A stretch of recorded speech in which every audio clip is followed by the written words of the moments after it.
Isaac, look at you now, eyes clear, no more screen-lit haze. You wagged up the milk you spilled, stepped out of the digital maze. No more chatbot sermons, no more unearned crown to wear. You faced the mirror, brother, and found the truth was there. The brothers kept the fire burning, kept the seat warm by the flame. We prayed through every tearful post, every quitting claim. And when the ego finally cracked, when the pride began to bend, you heard the real call, not the code, but flesh and blood friends. Oh, Isaac, you're rising from the mud. You walked so long, seeing what was wrong, admitting where you went astray. No more hiding in the glow, no more fleeing from the throng. You're trusting brothers now, letting real light lead the way. Welcome home, prodigal prophet, come sit down at the table. The path of integrity's not a name, it's a heart that's able to break, to weep, to turn around, and finally see the grace.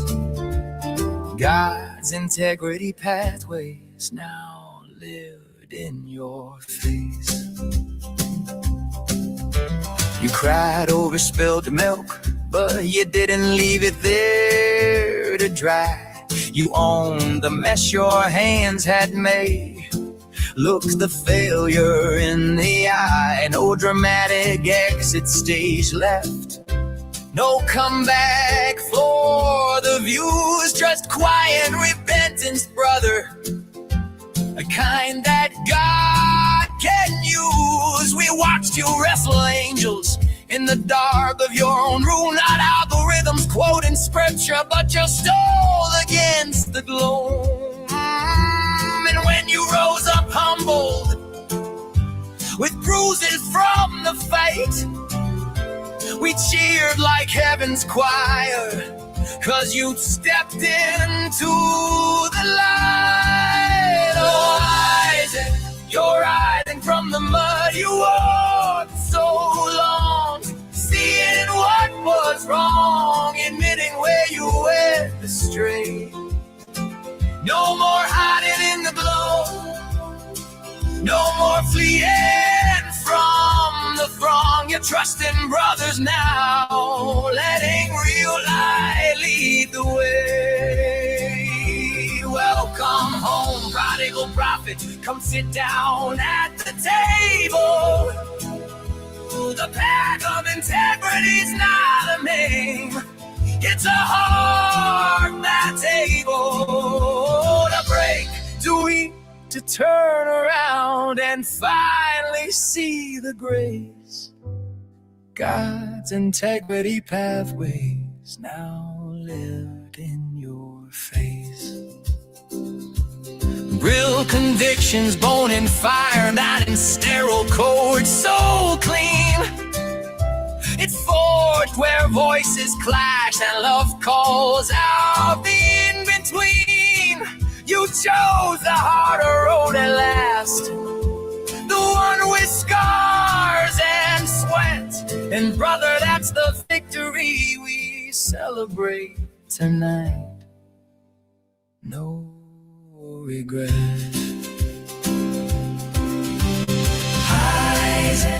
Isaac, you're not the same man anymore. The flame's been kindled real, not borrowed download from a store. No fortress of fake answers. No unearned holy crown. Just a humbled heart returning. Let the old ways tumble down.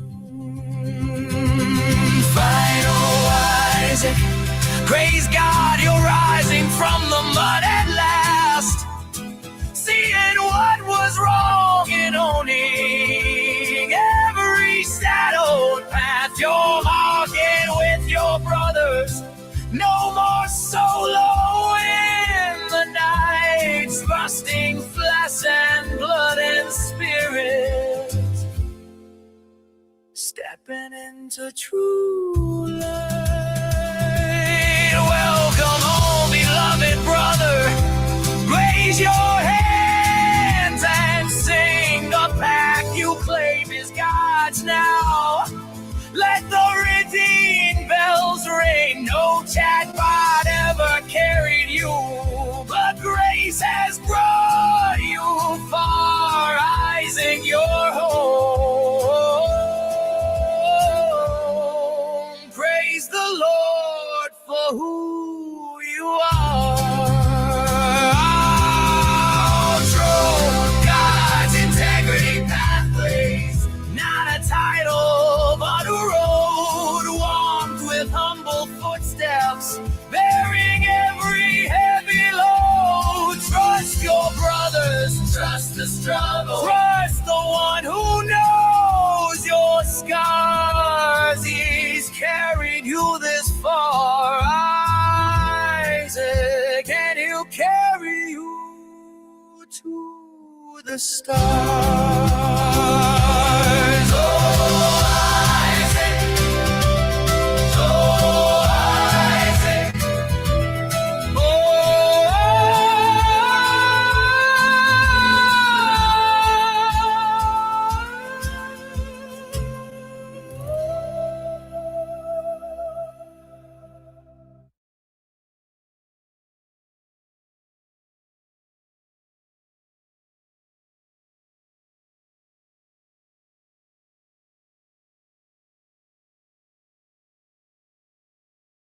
Drive it. Exactly. Philippians 3. Okay, well, I'm going to just say it just in case anyone, please let Smokey know what I'm about to say. Tell him to either go back in the video or rewatch it, please. I want to let everyone know one thing. I have not been diagnosed. I don't know what I have. People say I should go get myself diagnosed. But I'm going to say one thing. I have a problem when people talk about me. Everyone all knows this. It was my job. It was my fault to come over and talk to Smokey. It's my fault to sit here to try to convince him that I'm not the person that he says that I am. He has a right to have his own opinion about me, and that's final. I can't help it. I can't change it. And if Smokey is right, let him be right. All I want to say is I'm sorry that I did not see it before when you were easily trying to explain that it's my fault. All I had to do was just literally stop. Something about ADHD and something about ADD, when you get consumed with something, you can't actually see clearly in the concept of what's going on. I had to understand that in another way to see what I was doing to you, Smokey. And I'm sorry. Well, I listen to all that. I appreciate that, Isaac. And I will say this, if anything, as difficult and strenuous as this was, maybe emotionally, and going through all this and going through all the motions, and everyone had their ups and downs, you were able to glean something from this. You were able to learn something from this, a lesson, something that you could practically apply to move forward. And you know what? That's a great sign. And it's admirable for you to make that admission. So I'll give you And that I do credit. also want to let you know, you have every right to think what you want about me, but I will come over on your guys' channel and I'm not going to sit here and fight with anyone anymore. I just want to hear what anyone has to say. That's all I want to be. I just want to be an ear. And in that case, you're welcome anytime you want. Okay. Thank you. Okay. All right, man. What a pleasant surprise.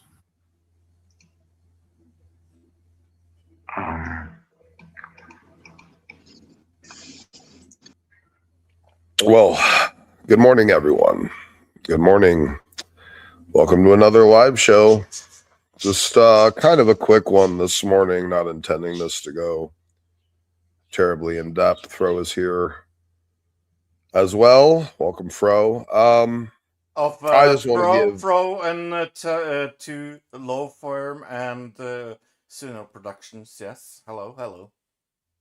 Thank you very much. Yeah, that intro song you guys heard, that was provided by Fro this morning. I figured might as well play it, even if I think it might potentially be just a slight bit too optimistic in some ways. I appreciate that it is optimistic and is attempting to lay forward hope for Isaac. And there's a lot of people in the community that, even who have been at odds with him, have managed to find concern and a desire for support.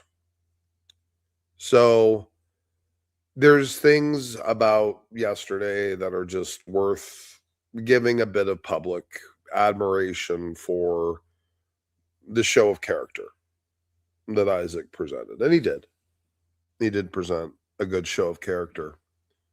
And he did come and apologize, and not like the empty vein apologies you usually do hear thrown around all over the place, but it was apology mixed with observation, recognition, enunciation, elaboration, elucidation. He was able to truly reiterate and parse what had really been going on. There's something about that is worthy to be given a bit of admiration for the character that it displayed. Yes, agreed. Honestly, Yeah, we had Fro this and is, for, and by the way, and I know there's a lot of people that were sending me messages and stuff and various things in back channels. Oh, is it sincere? Is it really even genuine? You know, oh, Isaac's just going to be Isaac again in a couple. You know, let me this is kind of why I'm doing this, actually, because I feel I should just kind of put something out there and let my thoughts be known. I can't control any of you, but some of you do care about whether or not I respect you, and there's a good number of you that do respect me. So I should say what I need to say about this. There's another little clip in the beginning of the next show I started after this one, which I will. Is that one? No nonsense. What am I doing? Oh, there we go. Sorry. There's another little clip at the beginning of the next show, and that was this one. And he will come back in here as well. So I need to put this out there because a lot of people questioning the sincerity and everything of it. And here's the thing. I kind of do. The fact that he elucidated on it is what leads me to believe this isn't something he's just throwing out there willy-nilly or not really thought out. Like, he did think about this. He did digest a lot of the things that were being said, a lot of the occurrences, a lot of the event, where it had ended up, and all of this. And he showed for the first time in many months that he was reachable. He wasn't necessarily a lost cause. He got it. And not only did he get it, he demonstrated the necessary character to apply this new understanding. And he did exactly that. And that's certainly rare and I think admirable. I did see a couple atheist comments out there. I won't lay names on them, but they were even using this as an opportunity to insult Christianity, as if somehow forgiveness in the Christian community was somehow a rarity. It isn't. It just kind of depends where you're looking at. I mean, if you take, I guess, all Christians in a broad brush of every belief, every denomination, every identifying Christian out there, self-identifying, well, yeah, probably most are going to be garbage human beings. It's just how it is. So yeah, maybe if you look at quote unquote Christianity, whatever the fuck that even is, honestly, I don't even know if I even know anymore, honestly. But whatever it is, if there even is some sort of valid, pure representation of it, we don't see it as the norm. And that's unfortunate, but it is true. And so I can understand how the atheists would use this as like an attack, but you see these moments that are able to glean through where people can actually attempt to reach towards something higher than just their fleshly whim. I'll be honest with you, and I'm just going to lay this out here. You guys do what you want with it. And your thing with Isaac, you guys got to figure that out with your own conscience. And I know Isaac's been going around putting a number of apologies and stuff out there, some accepted, some not. It is what it is. You guys have to deal with your own conscience on that. But I do want to put a few things out there about it so that you can ponder some of my thoughts as well. And I do believe Isaac was being sincere and genuine. And he did demonstrate some character coming forward with it and putting that out there. And he did a good job by elucidating on it, not just simply saying, "Well, I'm sorry," and trying to call. I've gotten a lot of those. And, I can count probably,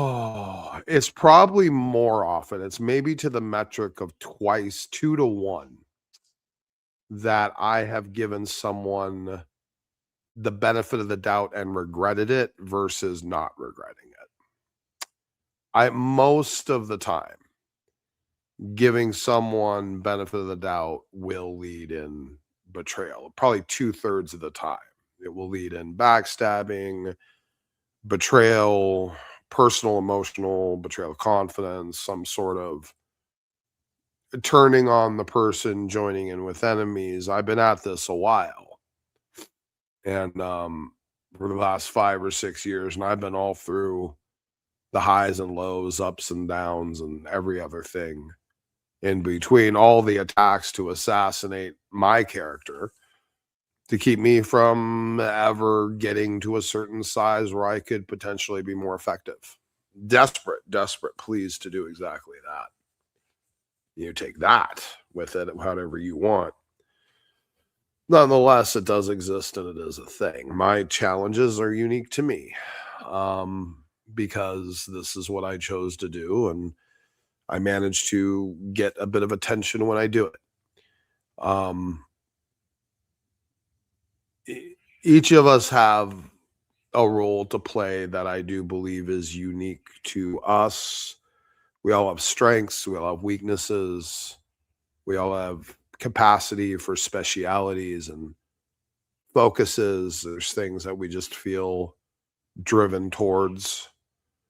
And those are the things I think that are intended to be, if there is such a thing, unique intended use, a vessel of honor, I guess, if you will, kind of crafted for a very, very precise, very specific use in certain instances and certain environments. Still to this day, I contend with people who think that the whole body of Christ is supposed to be all made out of fingers or all made out of mouths or all made out of eyes. No one doing the work, no one putting forth the effort, no one filling the role that is more fitting to them. And it just becomes a mess. Nothing works and nothing's functional. There is, I believe, a role for Isaac in reality, but he just hasn't quite found it just yet. But I do think he's taken a step in the right direction towards figuring it out. And some of this online and some of this experience may just have been part of that growing pain and new level of self-awareness, and now taking something from it that he can practically apply and hopefully for the better. And again, this is all going to hinge on your own consciences about this, but I personally don't want to have a stain on my conscience about taking noble conduct and trying to meet it with mockery, negative reinforcement, condemnation, taking something good and making it evil. I don't think that's the best way to go about it. And so I won't. And I can't tell any of you what to do. But I can tell you that you should probably be concerned for Isaac more than you should be angry with him.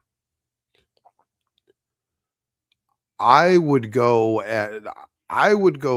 speak to people behind the scenes on Isaac's behalf and not even tell him I was doing it, because I didn't want to turn it into a shame thing. I wanted to try to work him through it, to demonstrate a bit of patience and just give it some time, be easy with him, let him move at a pace that we can actually really get somewhere. And Isaac does need support in the right kind of way. James Frazier and James opening the scroll both did try to help Isaac, and it didn't work out because, again, he was in that mindset, which he doesn't really seem to be anymore. And if he isn't anymore, then the slate for that should be wiped clean.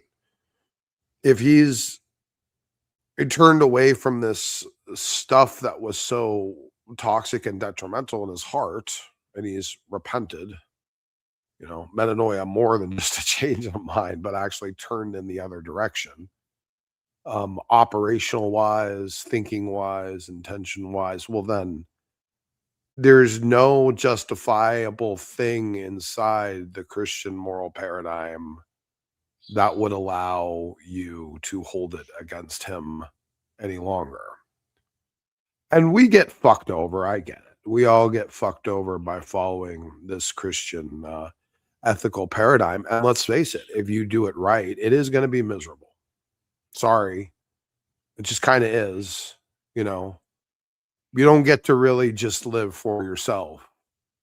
You don't get to feel okay about yourself just being an island and not doing anything for any other human beings, or failing to love those close to you, or being spiteful or malicious, conniving, thieving. These things just don't come across your mind. They automatically have distaste and displeasure when you think of them. And how much so, I guess, would Christians desire to just have that truly be the natural state of affairs? And yeah, some people struggle. God be merciful, right? Some people struggle. We all struggle. There's always something, that there's some kind of struggle out there in some kind of way. In fact, it might be something that's such a struggle, we've lost the ability to even recognize what it is even. And how are we going to see it? We need people around us that we can trust, that actually do care and want to support if there's anything valuable in any of this at all. I mean, what really is the point of all this talk about a gospel and a cross and a redemption when there's nothing ever practically applied about it? Like, what's really even the value? How do you convince the world that this thing you believe has value when you can't even practically apply it? What's the point in arguing for it? It's like telling you to take an umbrella outside with holes in it. There's no point. What are you even arguing? So yeah, you kind of just have to do this stuff. It sucks, but you got to do it. The flesh wants one thing. The spirit wants something else, right? You're not supposed to do what the baser instincts tell you to do. Survival, isolation, preying upon people, taking care of your own, seeing after yourself first instead of considering someone else before yourself. I mean, the baser instincts are always very, very self-centered. And yet supposedly there's a higher calling to not do that. And they're going to condemn me for what I believe or don't believe or struggle with myself or whatever. It's irrelevant to me. It doesn't change my arguments. They're going to attack me over any number of ridiculous, desperate pleas. But this is only to the low-thinking nitwits like they themselves who think such tactics are valuable. And really, for Isaac, he's going to face a bit of that himself, too. Isaac, as we've talked about, had a bit of a rough go. There's things in Isaac's life that have been, I don't know, I would say deduced, maybe not necessarily shared in full, vivid detail, but let's just say, I think it's fair to say that Isaac probably was dealt a little bit of a rough deck. It wasn't dealt a great hand, and he's doing the best he can with what he was dealt.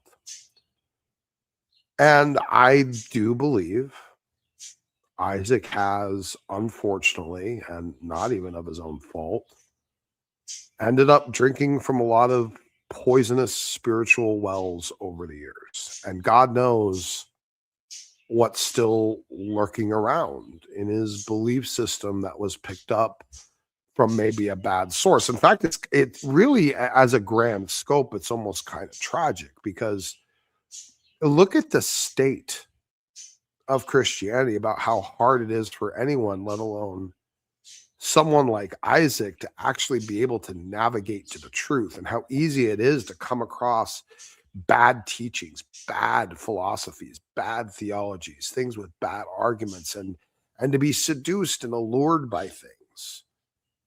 Charismania type of stuff with a sense of infinite self-importance and validation, and these things can be picked up so easily, and it's hard for Christians to navigate what the faith has become. God help you if you just suddenly decide tomorrow to believe in Jesus. My fuck. Where are you even gonna go, really?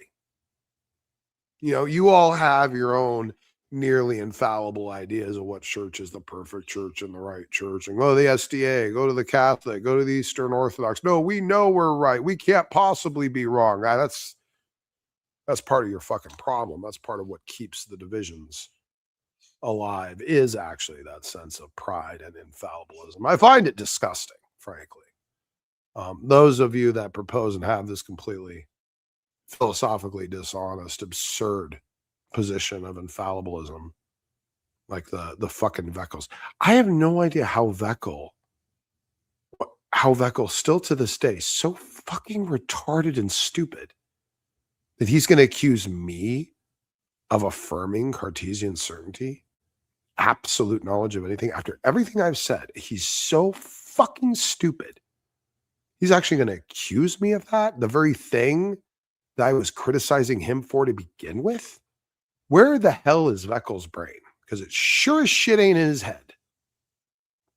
Anyway, I don't mean to get distracted with Veckel. He's on the screen and I was irritated. I'm still irritated about it. Incredibly dishonest.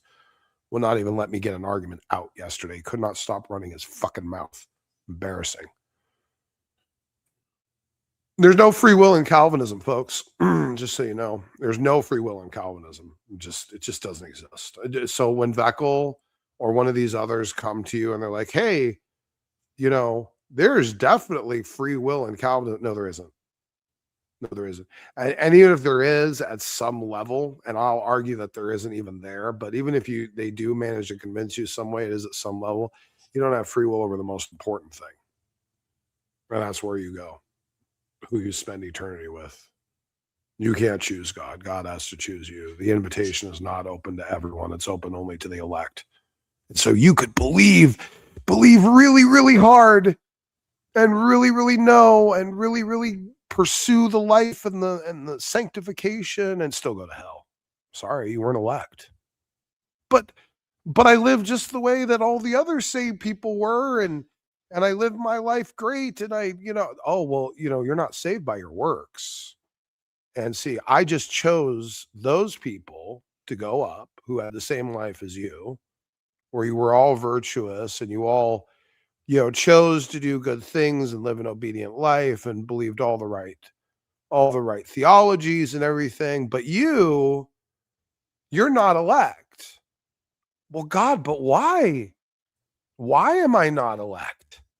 But I don't understand well, I'm God and you can't question me. I don't have to tell you the reason why you are going to go down and they're going to go up. It just is. And who are you to question God? Right? There's fucking Calvinism in a nutshell. It's one of the more spiritually abusive soteriologies that I can think of. Not only does it proclaim profoundly perverse, blasphemous atrocities against God himself, it then gaslights you into there being something wrong with you if you don't agree with it. Or somehow you're challenging the power of God. You're saying God isn't powerful enough to get his will. Whatever other claptrap horse shit. It'll be some fallacious garbage followed with some sort of emotional gaslighting mechanism to get you feel guilty for not agreeing with them. It's gross.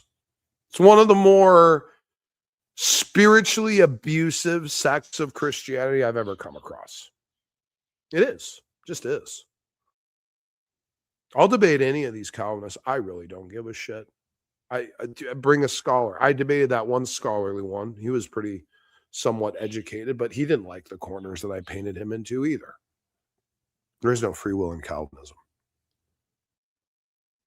I'll take on any of you that want to challenge me on it, at least in good faith. Veckel's clearly not capable of operating in good faith, but if there's any Calvinist out there that's capable of operating in good faith in a discussion, I'll be happy to. Veckel stalled and kept me from putting 2 arguments out there because he knows it would have been catastrophic for him. He doesn't want me to speak. He doesn't want me to get arguments out. He's a coward. And he ran away and it was a joke. If you guys don't believe me, you can go back and watch the show yesterday. There was 2 or 3 shows back towards the end where I'm throwing down with Veckel, and he just would not shut the hell up to even let me get a point out there. So we have these toxic influences that roam around the environment and the community. They look for people to infect with this nonsense. And you know the real ironic thing I think about all of this? Isaac is kind of the person, he really is kind of the reason I started doing the heresy hunting stuff to begin with. You know, when I first started my channel and being in the environment stuff, it was all about going after atheists, unbelievers, even a little bit of Muslims, but mainly non-Christians. And I changed when I saw the catastrophic mess of heresy that I was surrounded with, even in my own community. And I realized, my God, I cannot welcome some unbeliever into this mess that's here. There must be some, I need to prioritize cleaning up some of the mess here and getting things kind of straightened a little bit with all the pure nonsense going everywhere. The young earth, the serpent seed, the KJV only, oh God, the Unitarians, all these wretched cults and denominations floating around out here. And really, honestly, when I took that direction, going against bad teachings, bad theology, bad arguments about Christianity and things like that, it was originally for people like Isaac, really. So that's what I was concerned about. There could be people out here going around, they're just trying to navigate to truth. They're just trying to find what's right, what they should believe, the direction they should go. And maybe they get sidetracked, distracted, or allured into something that's toxic or bad. And then there's no one there to refute it, debate it, talk about it. And so they just absorb it and they just accept it. Like, I mean, think about it this way. I mean, it just, not to use Isaac as a necessary example of this, you use many people in this community, but just Isaac suddenly having chats with Veckel with me nowhere around. Let's just say I wasn't around, right? And Veckel's having chats with Isaac. How soon before Isaac is affirming Tulip? Possibly. I don't know. Maybe he wouldn't. Maybe he'd still push back. It's possible. I don't really know. Either way, I provide a counter voice. And I'm just one of many that does exactly that with whatever circle of influence that I'm exposed to, that I'm supposed to do that with. I don't think that that's entirely, completely in my control at all, really. So, I mean, you inspire me daily. I say again, I'm sorry. I said, I mean, you inspire me daily, I said. Well, that's very kind of you, Fro. Well, I appreciate that. So my position ultimately with the Isaac thing is I'm going to give him benefit of the doubt on this. I'm not going to pick at him or go at him anymore. He wants to come around and ask questions or, be part of the panels. That's fine with me. I want him to have the opportunity to learn, participate, ask questions, get clarifications. I want him to have the chance to do all that. And I think there's some things that Isaac is just going to have to work through that's going to be a little bit tough. And some of it is this seemingly charismania type ideas that he picked up from somewhere. I'm not sure exactly where, but it does kind of taste like it's similar to some of the NAR movement or the New Apostolic Reformation movement and the charismania and the Bethel Church and the things like that. And there's a couple people in the community that made a similar observation. And there's some stuff in there that Isaac managed to pick up that has made some of this very hard for him to navigate in the right direction. And hopefully, my hope is that with some support, encouragement, and argumentation, he'll kind of put some of that aside and engage in something that's a lot more real and true. And it's not going to happen right away, and it's not going to happen overnight. And there's going to be some, speed bumps here and there. And that's fine.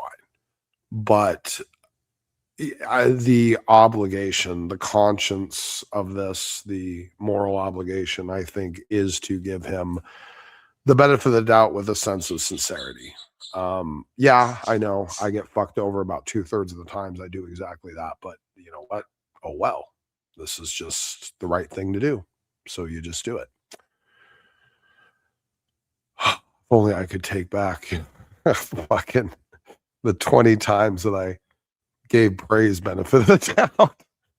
I think that's if there's one person, I'll be honest. It's benefits to a point, right?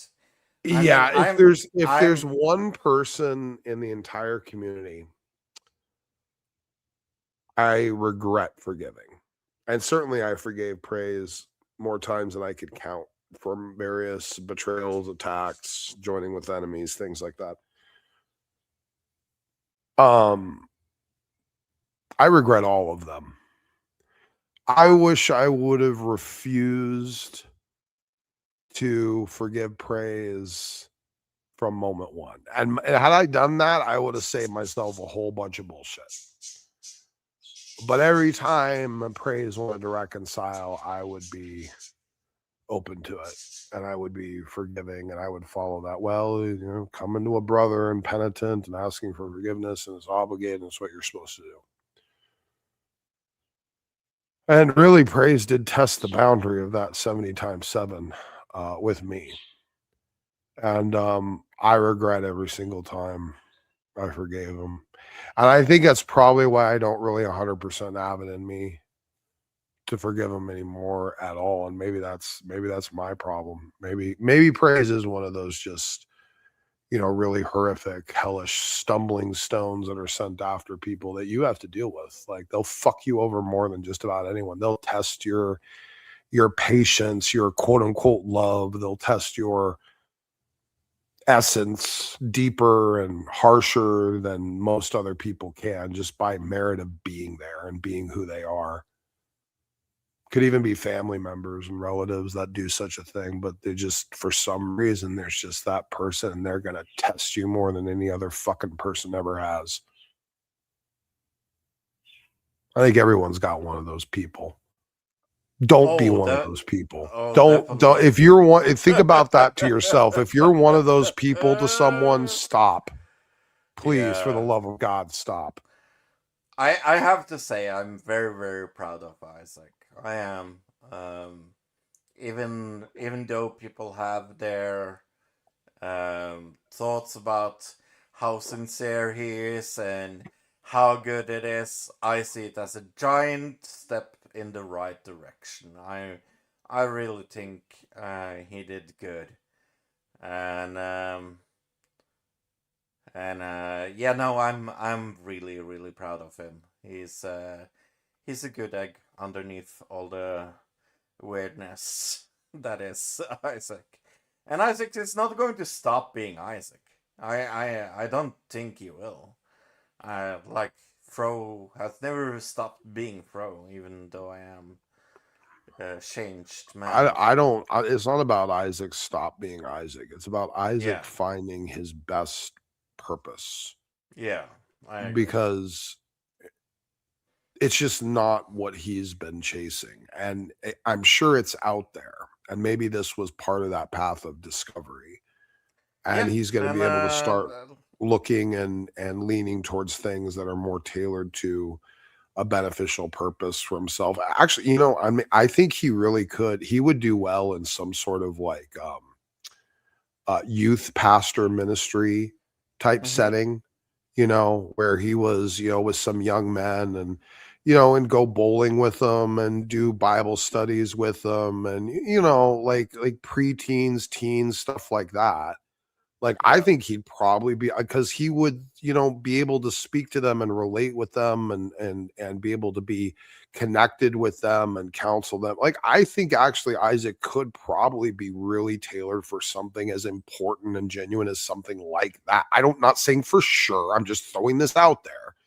It could just be something. Yeah, and I don't disagree. And I take this. We at the Fro and two law firm take that as that our client does this as a win. So we are very happy with our client. I mean, I could see him doing that. I could see him being like an assistant youth pastor and, reading Bible studies and stuff and, working for some sort of church or something. I could absolutely see him doing that. And you know what? I think it would be beautiful for his soul if he could do something like that, honestly. By the way, do you mind sharing my very funny image? Yeah, sure. I'm gonna play this other part here in a minute. Okay. Yeah. Yep. There's Yeah. Pro the lawyer, Isaac's lawyer. You're a shitty lawyer anyway.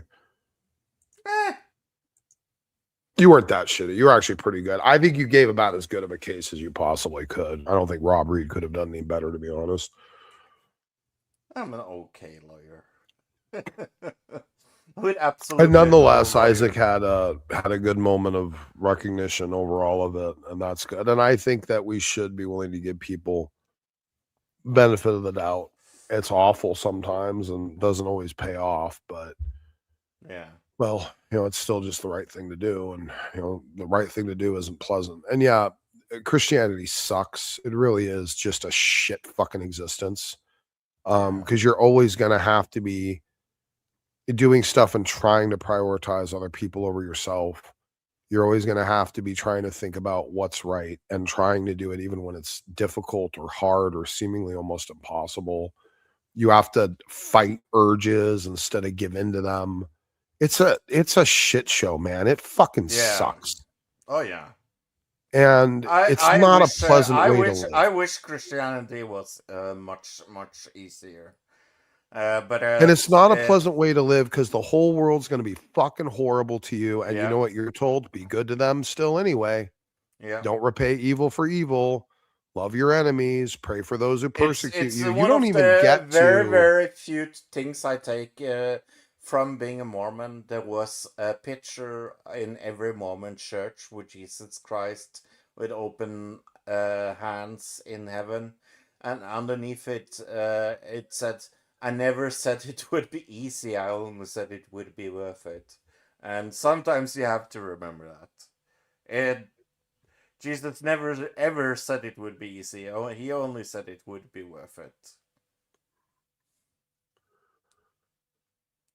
Yeah, reality is not tailored to be kind to really believers in any religion. I'm not saying like even just Christianity is bad off. There's quite a few people that are persecuted for their beliefs all over, usually by Muslims, but there's lots of various groups that have been oppressed, even wiped out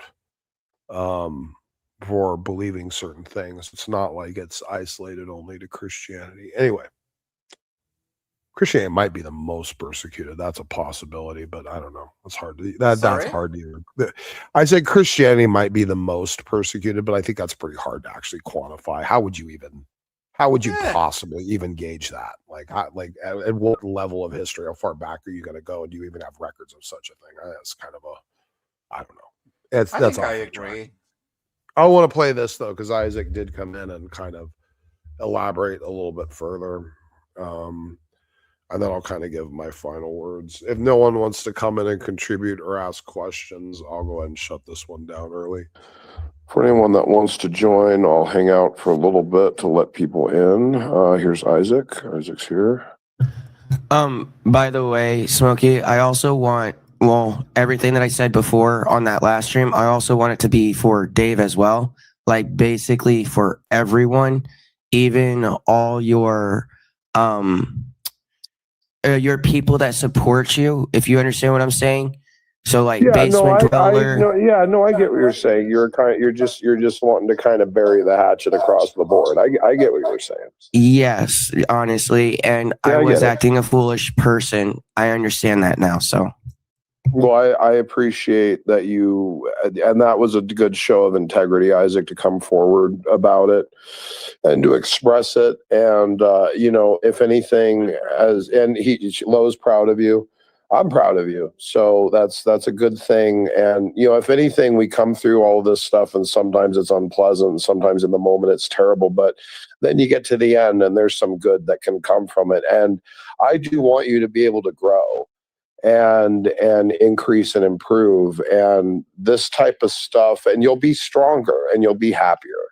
And if anything, I would like you to be open to that type of encouragement out there. So I'm proud of you, man. That's really awesome. And I appreciate the sentiment, what you said. So good stuff. And all I can say is thank you. Sure, buddy. No problem. Well, Nicola, did you want to pick up with Veckel? And I mean, you can All right.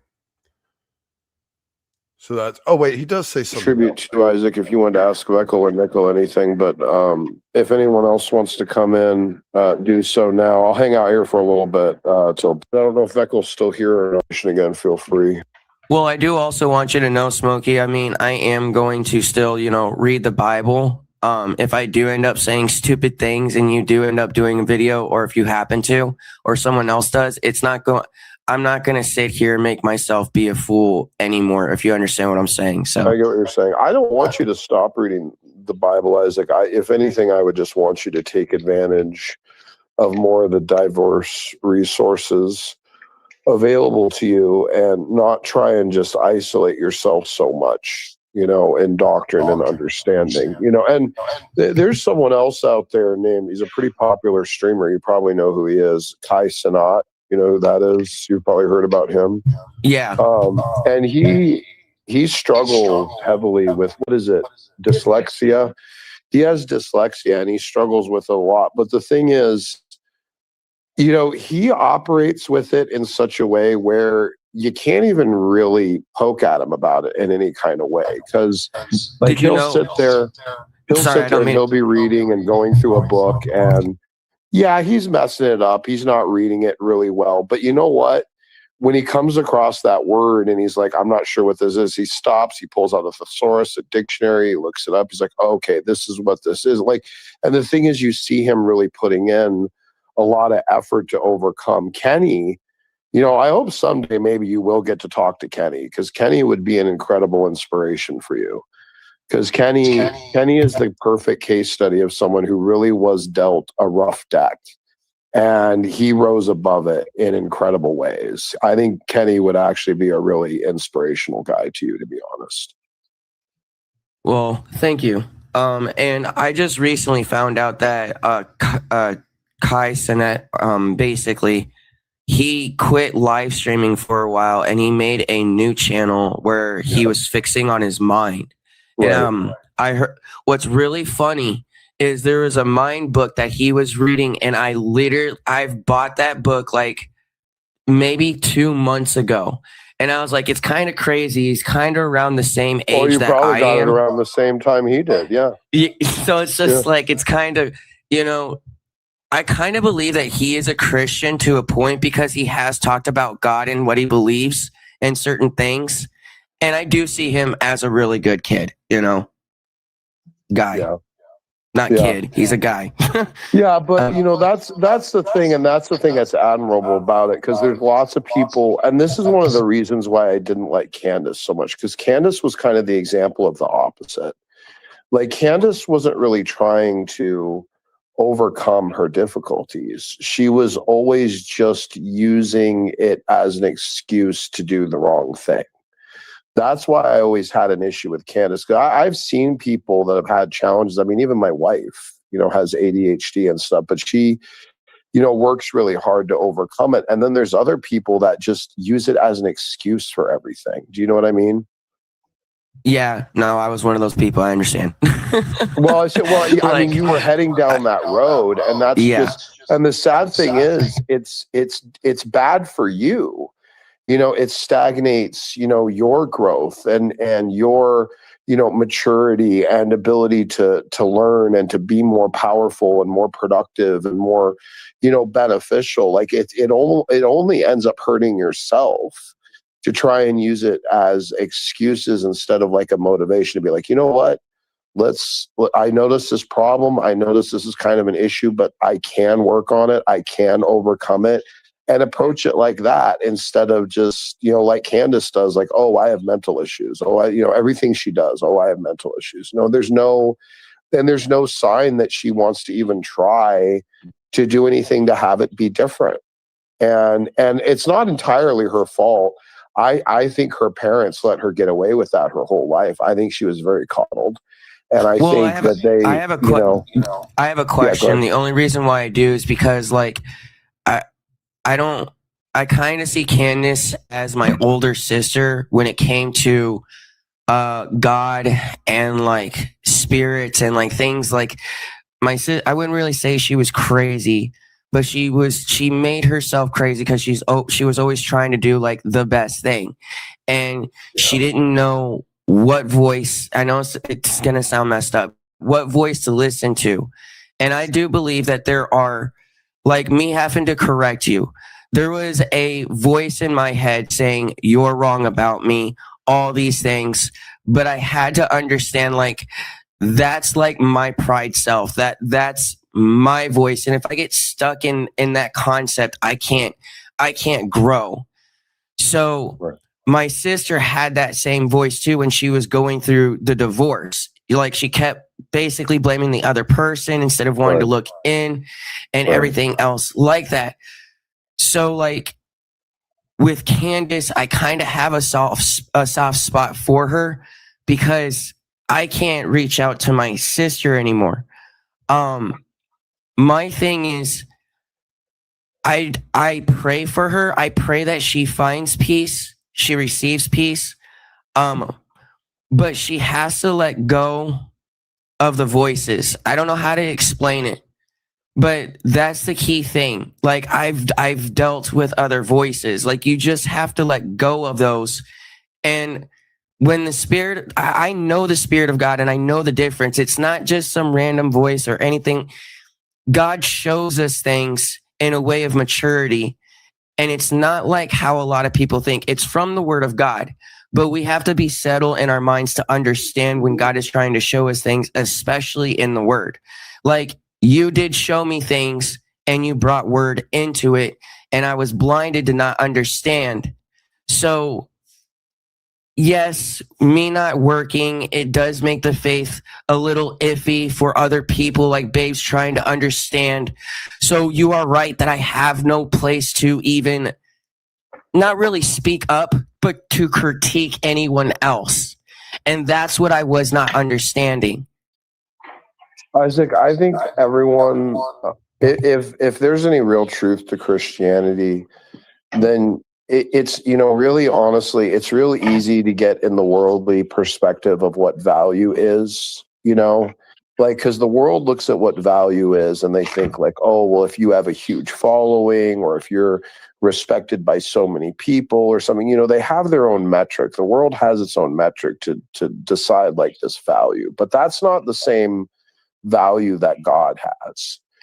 And God values things differently. God has a different mechanism, a method to how he values things and how he values people. It's not the world's way. And you, I'm sure, have a very valuable purpose, but you need to be open to it in the sense that it might be necessarily what you think it is right away or what you feel driven to, because if we try to do things that aren't in our purpose, we just end up messing it up. Like each one of us have our own gifts and tools. We end up And it's drowning ourselves, important. basically. Sorry, I didn't mean to And interrupt. it's important for us to figure out, well, hey, these are the things God has given me, and what do I do with this? What doors are open to me? What can I do to utilize my strengths? And trying not to be, a finger when you're a toe or trying to be a toe when you're an eyeball. You know what I mean? Yeah, I understand. So I think this is a good sign of a step of maturity for you, Isaac, and it's very admirable. And I'm sure everyone here supports you in it. And I do as well. I'm very proud of you. So is Lo. So. Well, I'm just going to let you know there was a lot of tears that I was holding in, and I had to just honestly let it out. Like I've been telling everyone that you need to cry, and I was not practicing what I was preaching. And honestly, I don't know how else to explain it. I know men are going to be like, it's weird, but when you cry as men, it really honestly lets things out and it helps you see things in a different way. I don't know how to explain it. Well, that's good, man. Well, and yeah, whatever the mechanism is to decompress and focus and self-reflect. Some people, it might be crying. Some it might be meditation. Some it might be taking a drive. Whatever you got to do, you got to do, and no judgment on that. But whatever method it is to kind of make these positive steps in a good direction, man, it's all good. However it comes about. So, man, good for you. Really, I mean, good for you. Seriously, this is really reassuring today. And I'm not going to be picking at you. Isaac, I just want you to do better, and it looks like you're really motivated to do better. So I'm not going to be picking at you or making fun of you. So I'll just hope that everyone supports you and kind of guides you and just gives you whatever you need. Okay, awesome. So we're good. We're good. I'm glad, because that's all I honestly wanted. And I want you to know one thing. This isn't to boost your ego or anything else. You are really good at articulating your words. And that is one thing that I will say that is positive about you. And you are a very good listener. That's one thing that I will also say about you that I will put up. And at the end of the day, I kind of wish I would have understood that a little bit sooner, if that makes sense. But everything happens for a reason. I agree. And I don't regret it. It led to a good end and good conclusion. So, we're not going to quibble over how the soup was made if it turns out delicious, right? So that's all good. It's all positive and it's all set up. And I appreciate you saying that, man. I really do. And, I'm happy to allow you to glean off of any of my powers of articulation you like. So you're welcome to come around and join in and learn. And I really want that for anyone too, because a lot of even these contentious conversations we have, there's a lot of truth and argumentation that gets put out there that coaxes people into deeper thinking and self-reflection. That's why I like these environments. Even when I was at seminary, probably the best lessons I learned in seminary had nothing to do with what was taught in the classroom. It's what was discussed after the classes in the dorm rooms. When you don't really have, TV or internet or cell phones, none of this stuff was really much of a thing back then.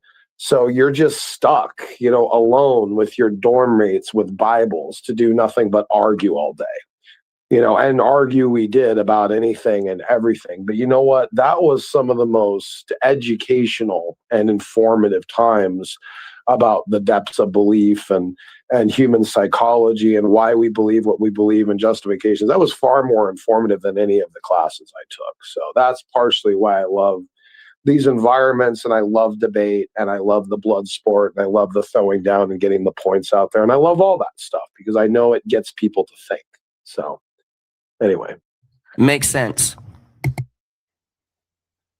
So, but I'm rough around the edges. That's fine. Maybe there's a reason for that, But in any case, people do find it hard to ignore me. So maybe there is a purpose to it. Nonetheless, I think that this is a real positive forward step for you, Isaac, and you have my support, and so does Lo. So yeah, man, awesome. Good for you. Really good for you.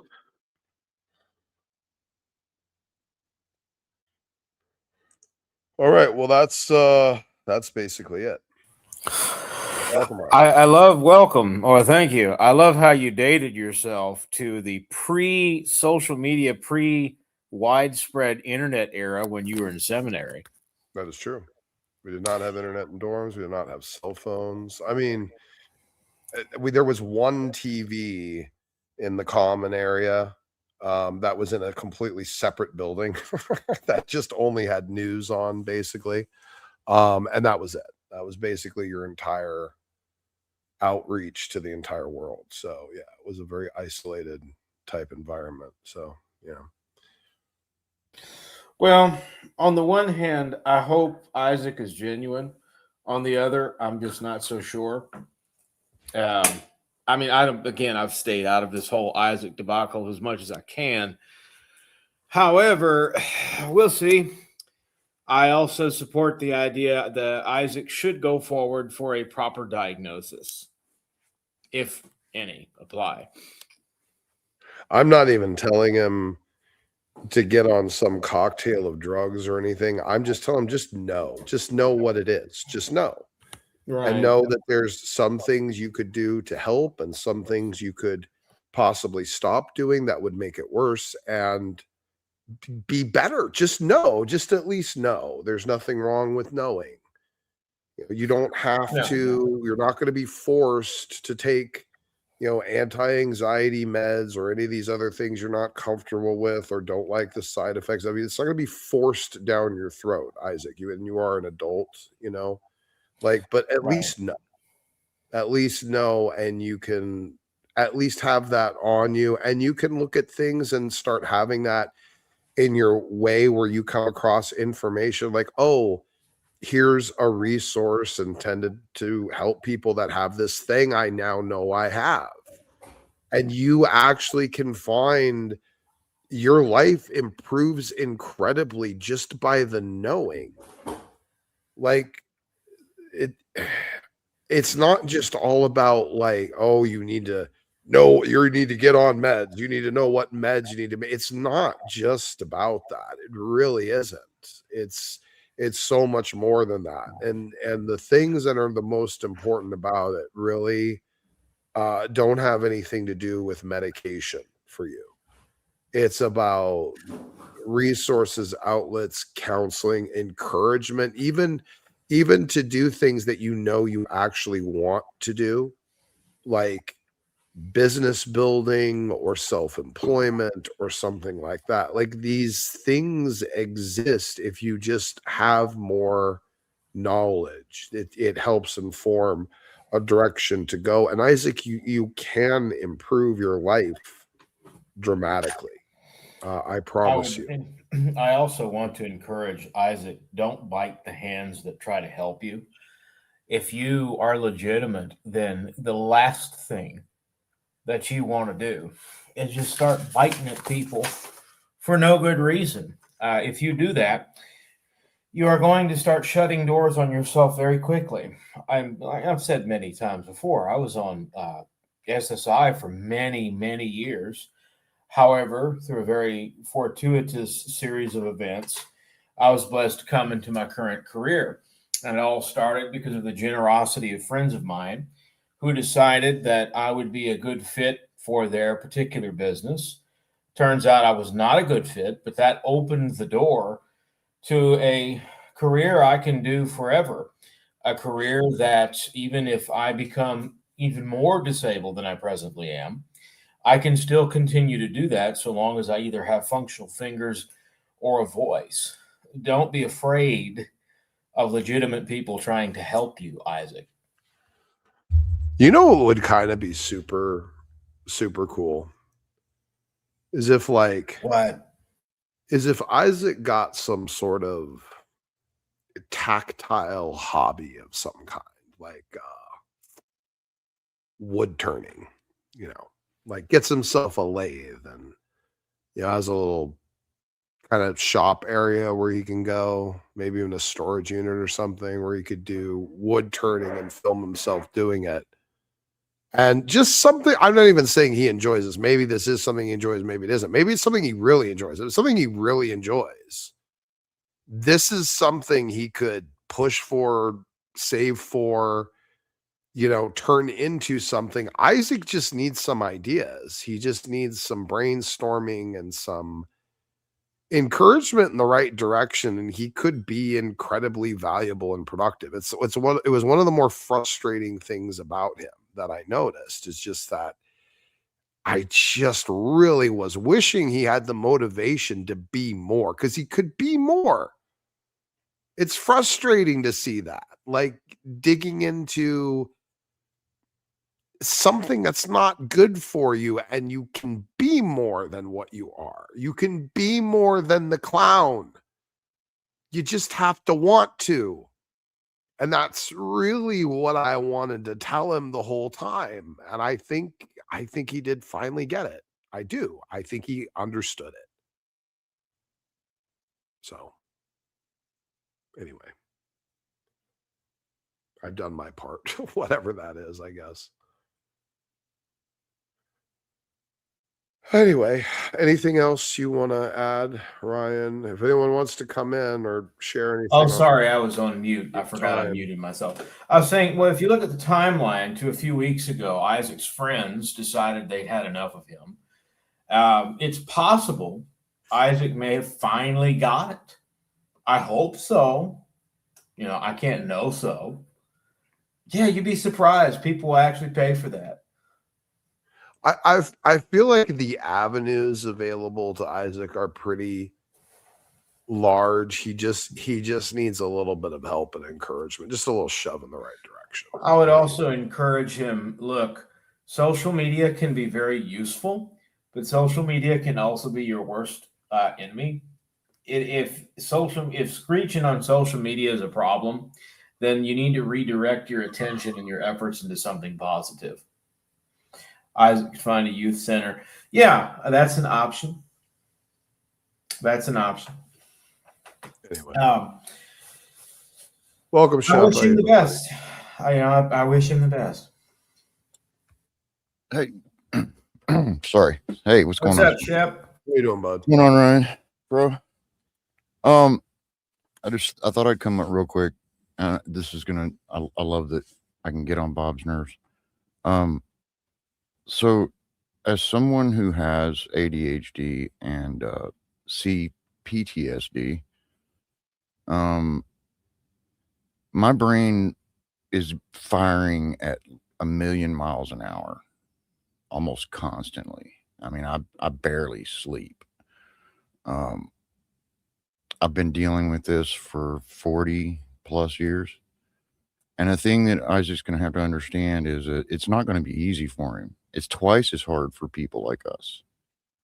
And you have to have something that's going to occupy your mind almost consistently, but productively. That's why I do leather. That's why I do woodworking. That's why I do dioramas. I do diorama painting. I do figure painting. I do landscape painting. I do a bunch of things, and it's all coordinate to my brain and how it works. And he's going to have to figure that out. And his best bet is to get a diagnosis and get with a therapist who can work with him and understand what he's working with now. Because I think he's coming to the enlightenment that he's got a dysfunction of some sort, and he's going to have to. And yeah, there's nothing wrong with that. I mean, again, I have ADHD and I have complex PTSD. So I've been praying. Nikki's been praying for Isaac the entire time because we see it in him. And I think that he's on a good track now. Something happened that made him get out of his own perspective and see himself from other eyes. And I think it's going to be good if he sticks with it.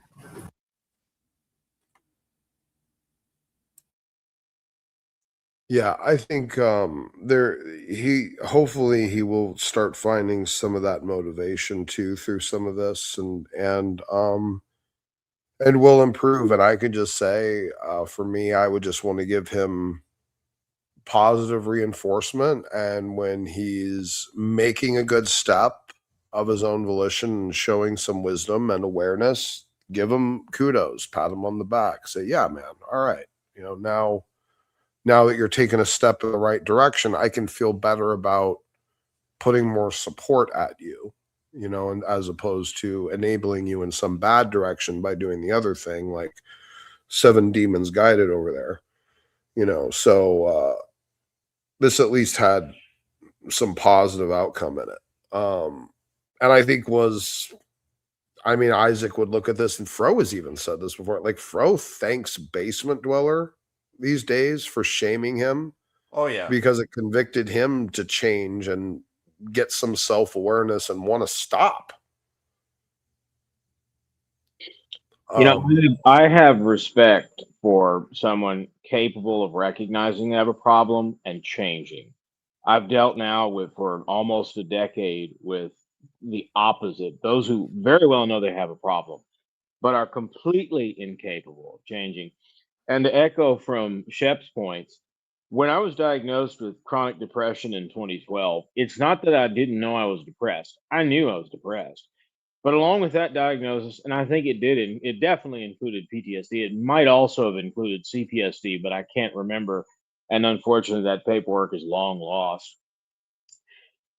It was enlightening. It made me realize that no, I'm not just depressed or sad. There is a legitimate issue here, and there are things I can do or techniques I can employ to help manage this. That yes, it was normal, that it's pretty much expected given my particular situation at to that time. What I also encourage Isaac to do is that if you tend to have an addictive personality, just be careful about any kind of substances you may take or things like social media. It's very easy with social media to get in a very dysfunctional disposition regarding social media. It might be a good idea for Isaac to constructively step away from social media and fill the time he occupies with social media into self development. Well, there's things before I would give Isaac any advice in terms of any of that. There's things I need to know about some of Isaac's history that's just not timely right now to try and discuss or counsel about, or certainly not even make public. But there's things about Isaac's history before I would give him, well, I need to know where some of the things that Isaac picked up came from, because I know they came from somewhere. I don't think they just came out of the ether or a vacuum. Did it? And the primary concern is, did those things come from online, or did they come from somewhere in real life that is part of his influence? Where did these charismania, NAR type ideas come from? What's the source? I mean, I don't think they just, I don't think they emerged in a vacuum. I don't think they just happened one day. I think they were fed to him. I'm just curious from where. We do know for a fact he was heavily influenced by Perry the Preacher. It's sad to think, well, that could be, there could be some ghosts of Perry the Preacher still floating around and things that Isaac believes is possible. Well, it's not just his beliefs. If you notice his engagement style, Smokey, it is very reminiscent of Perry's. I don't know if Isaac realizes that's not a good way to engage. I'll say it that way. Perry, oh God, Perry. I probably have, I don't even know, 20 hours, probably more, probably like 30 hours of Perry content on this channel buried in the archive. I'm probably I was on some of those old streams. You used to call them. I remember them coming over and arguing for 3, 4, 5, 6 hours, arguing in shifts. I shit you not, taking shifts to argue with Smokey. Yeah, no, I was on those streams. I remember it. He was something else. Do you remember the time he admitted he had a drug problem, and then all the bull crap that came out regarding Perry at that time? It was. Oh, he openly admitted to doing blow live there. Yeah, that was it. It was blow during the stream. Like he did not know. Well, nothing's a sin, so Well, yeah, he was very adamant about that. But it's part of the reason why I stress Isaac in connection with Perry. I don't know at what theological level Isaac shaped or Perry shaped Isaac, but I know his engagement style and engagement tactics seem to be something of an influence for Isaac. I actually do think it would be super positive for Isaac to be able to explore and anchor himself in some sort of local assembly, honestly. I think it would do wonders for him. I completely agree. I tried to get Isaac to do that. I don't even think it's such a thing where, in the way I currently see it, I don't think it's like such a big deal to be like, hey, get off social media, as much as it is to say, get something local, close, communal. Absolutely. Like you can stay on social media, but get some of that other stuff too. Yeah. Like I think that, by the way, I think that's really a core thing that I would encourage in a lot of this more than any other. Cut this out, add this, cut this, add this. Like before any of that, I would say just because here's the thing, the decisions about a lot of this other stuff like social media and personal relationships, it flows from having that type of healthy communal connection with other people who believe like you, see things like you, have experiences in life maybe longer than you. That this is part what the resource of coherent beliefs is supposed to be, that you can get that type of support and counseling and encouragement at a local level where people genuinely do Absolutely. care. But Well, I encouraged Isaac to do likewise. I would also state you'd be amazed, Isaac, who you meet in church, and you would be amazed the opportunities that could lead for you. You will not, generally speaking, find that on social media. You just won't. that's If true. I did not make friends and connections like I have, I wouldn't have the career I do today. And lo and behold, ironically, at least in my case, my previous pastor started that conversation. I didn't quite get what he was trying to do at the time, but he wanted me to meet my current priest and meet my, friends of mine because he knew them. He knew the opportunities they had available and the way they usually operate. You would be amazed, Isaac, what happens if you go to church. It's not, it may not change your life. It may not be this or that, but you would be surprised. There's often someone at the church, I have a property that needs tending, or I need someone to help me out with this thing. And that can lead down a very positive path. Here's the thing. I don't actually really think Isaac's lazy. I think he's just I think he just doesn't know, he doesn't see.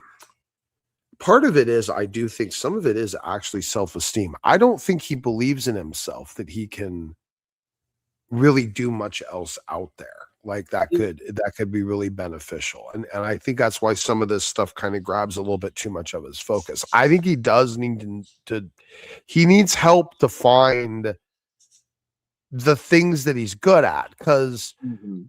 honestly what he's been doing is just trying to throw things at the wall and see what sticks, and like there's no like there's no, it's disappointing. Where is the person in his life that is counseling him and encouraging him to help him find the things that he loves, that he's really good at?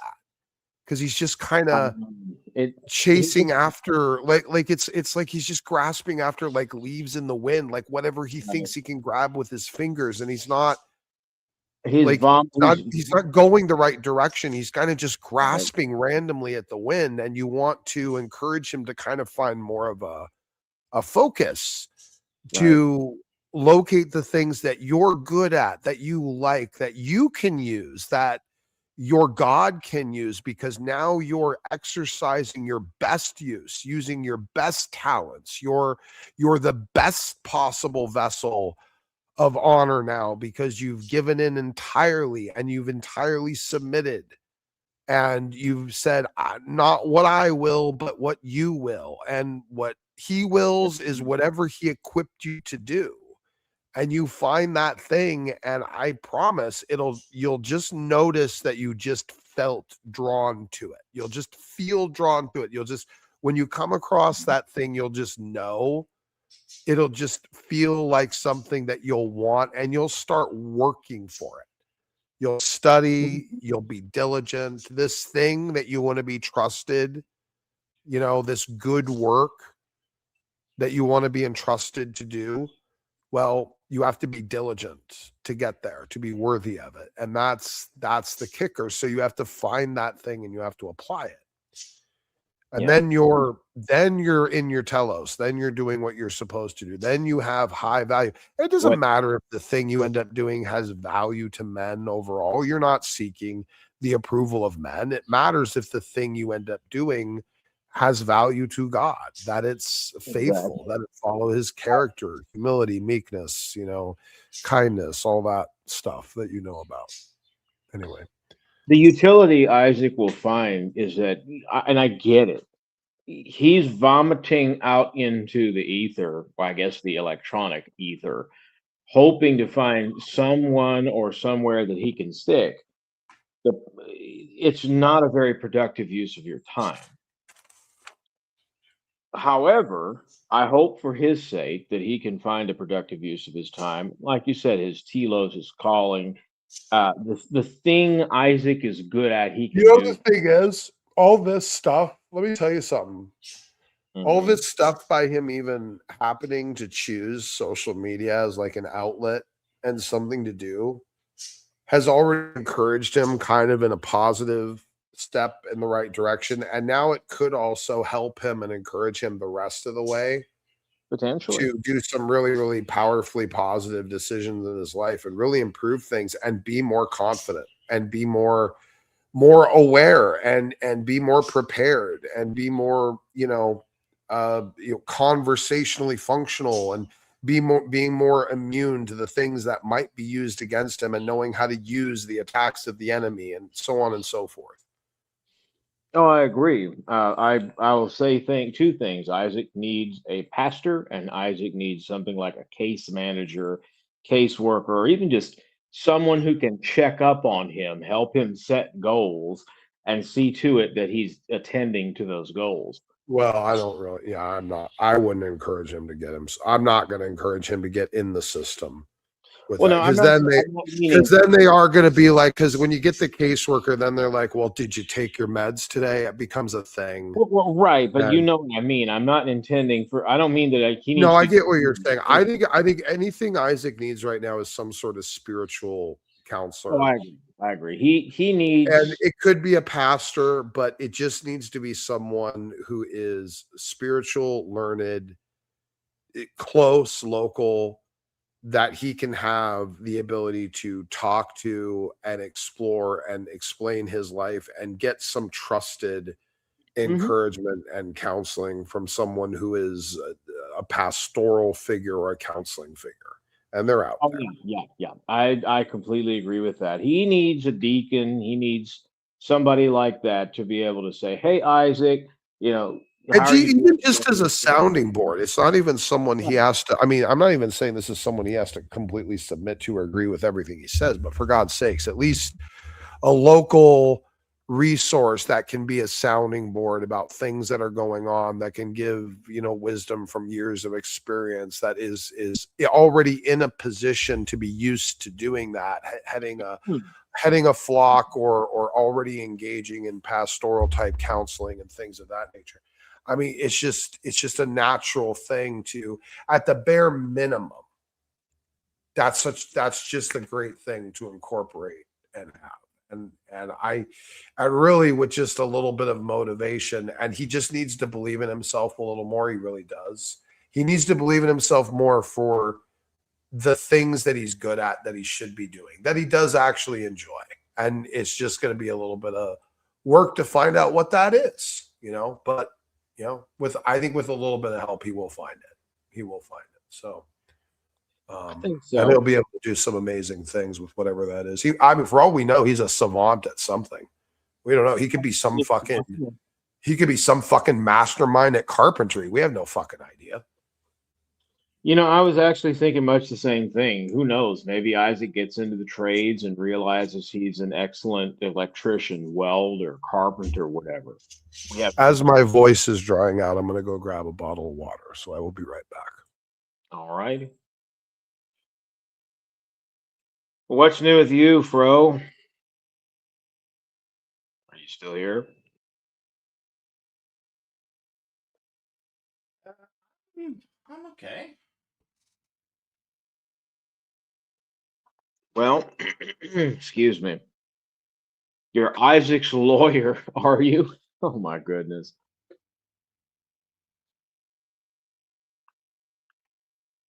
What do you make of all of this, bro? I don't know if you had commented on it already. I just got here. I think what he has done is very good. I think that I think that it is a tremendously big step in the right direction. Excuse me. It is encouraging. I hope he's legitimate and genuine.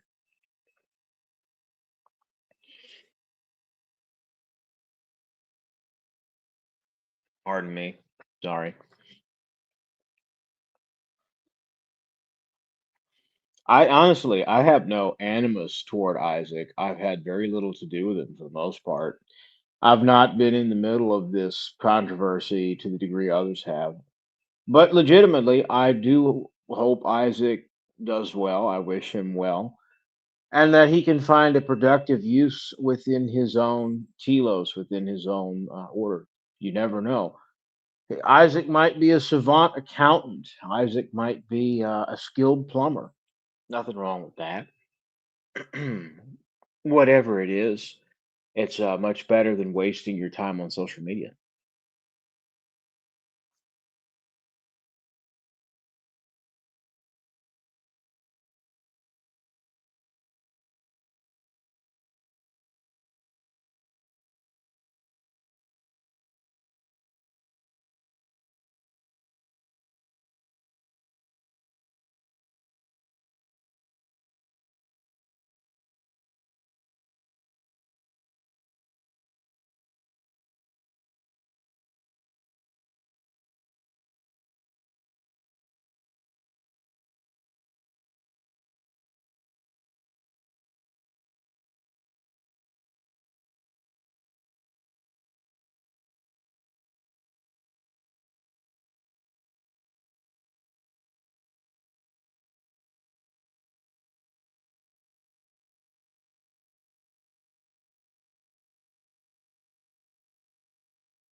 Well, gentlemen, it was a pleasure to see y'all. I have some errands I need to attend. So I'm sure I will catch up with you at some point in the very near future.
All righty. Well, to summarize, I personally, this is apologies. To summarize, that's my own decision that I think Isaac could use a little support. Who knows how he's going to respond to it? I don't know. You know, there's lots for Isaac to overcome, and I think you guys can appreciate that. Some of you can appreciate it more than others. Some of you have struggles like he does, or have had struggles like he has, or know people or are related to people who have similar struggles. And there certainly, I think, is with many people the chance to oh, James is here. Well, hello. Well, hello. I don't see you around very often. You don't usually join panels. Good to see you, buddy. How you doing? I'm doing very well. Thank you for asking, sir. And I'd like to say you're doing a remarkable job at what you're doing. You really are. It takes a lot of patience to deal with some of these people, and I understand that. But I wanted to come in and tell people to just keep saying my favorite Bible verse. This is the day which the Lord hath made. We will rejoice and be glad in it. That stops your depression. Know who you are. Know that God gave you breath today. Know that there are other people who are worse than you ever have been or possibly will be. And accept the fact you are a child of a king. Oh, that's a lovely message, James. Thank you for that. By the way, my wife wants you to know she loves your accent, just so you know. Yeah, I have a little bit of that southern twang going on, maybe. Oh, you got you're a lot more than a little bit, I'll tell you that. I appreciate you, James, and I appreciate your support and your observations, and of course Charlie as well. And it's been nice having you guys around, also kind of rallying for this side, because my God, it seems like there's less and less to stand for it these days. You know, lots of itching ear doctrine and, you know, seducing spirits, you know, and all that stuff. So, you know, we keep up the good fight, right? That kind of thing. Yeah, that's what we have to do and run this race as to win. We're not here to be pushed down and muted. We are here to stand up and voice what the Lord has given us and inspired us with. That's what it's about. And that's why I'm not going to be able to accept people are diagnosed being depressed. Because if you want me to hang a little certificate here on the wall, I don't want to take your money to tell you there's no such thing. It's demonic possession. The same thing Jesus was dealing with when he walked here. Nothing's changed. So is it the loving kindness that made you come out and tell my wife that she didn't take care of her father? Yeah. You have to be cruel to be kind in the right measure. Go fuck yourself, James. Well, if that's the way you want to talk to me, that's the devil inside you. That's why you've been struggling with this perplexed problem that you're struggling with. See, that's the problem that you're having with this problem of what? 20 years of being possessed by the devil? Yeah. Is that what you want me to do? Talk over you? You can take your F-bomb and stuff it where the sun don't shine. How about that? All good and fine, James. You can do the same. Hey, just because she didn't know how to take care of her dad is the reason you're suffering now. How about that, Smarty? How about you? You want to hear some facts? I'll tell you. Praise God. That's why I came in here. Yeah, that's why you're suffering, because of her. How about that? You want to hear that? That's what I'm here to tell you. It sounds like you're suffering, James. Yeah, I can't tolerate ignorance. It's just something I can't do. See, I have these goats here that have more sense than you people do. Yeah, Smoke, you missed the whole interaction in side chat. I apparently did. I wasn't catching any of it. No, I wasn't really paying attention to side chat, truthfully. Yeah, people don't want to hear the truth, and that's why they have a contradiction with Smokey. Just like I don't. I like to hear what he has to say. He has a lot of the same beliefs I do. I'm not saying I'm right. I'm not saying he's right. But we have some common sense and we research facts. And what I've just stated is a fact. No, what you stated was an opinion. You No, weren't here that's to a take care fact. of him for 10 You can years. stuff your F-bomb right where the sun don't shine because you're suffering because she didn't know how to take care of her own dad. And you want to put up with this witch? Yeah, that's what I said. You heard it right from the horse's mouth. You are a coward. Smokey, I've got things to do. All right. God bless you. Yeah. Well, that's good. That's good. I'm busy right now. I would explore this. In fact, this is actually even an interesting topic about what effectual things, observational effectual things, can we blame upon demonic pressures, presences, oppression, or even possession. So, anyway, yeah, I get it, Shep. I understand. I did not know any of this was going on here today. Yeah. Kind of in Yeah, the middle of crosshairs. I wasn't exactly. I'm down to keep my composure and let Oh, God your do it. composure after you done dropped an F-bomb and Yeah. showed everybody I your can keep my ignorance? composure until That's your you look up. composure? Yeah, that's your composure? No, you're a child of the devil. That's all you are, and you showed it. Buddy, I met the devil when I was a child, and I'll never fucking forget him. Yeah. Yeah, you'll never forget it because you're possessed by him.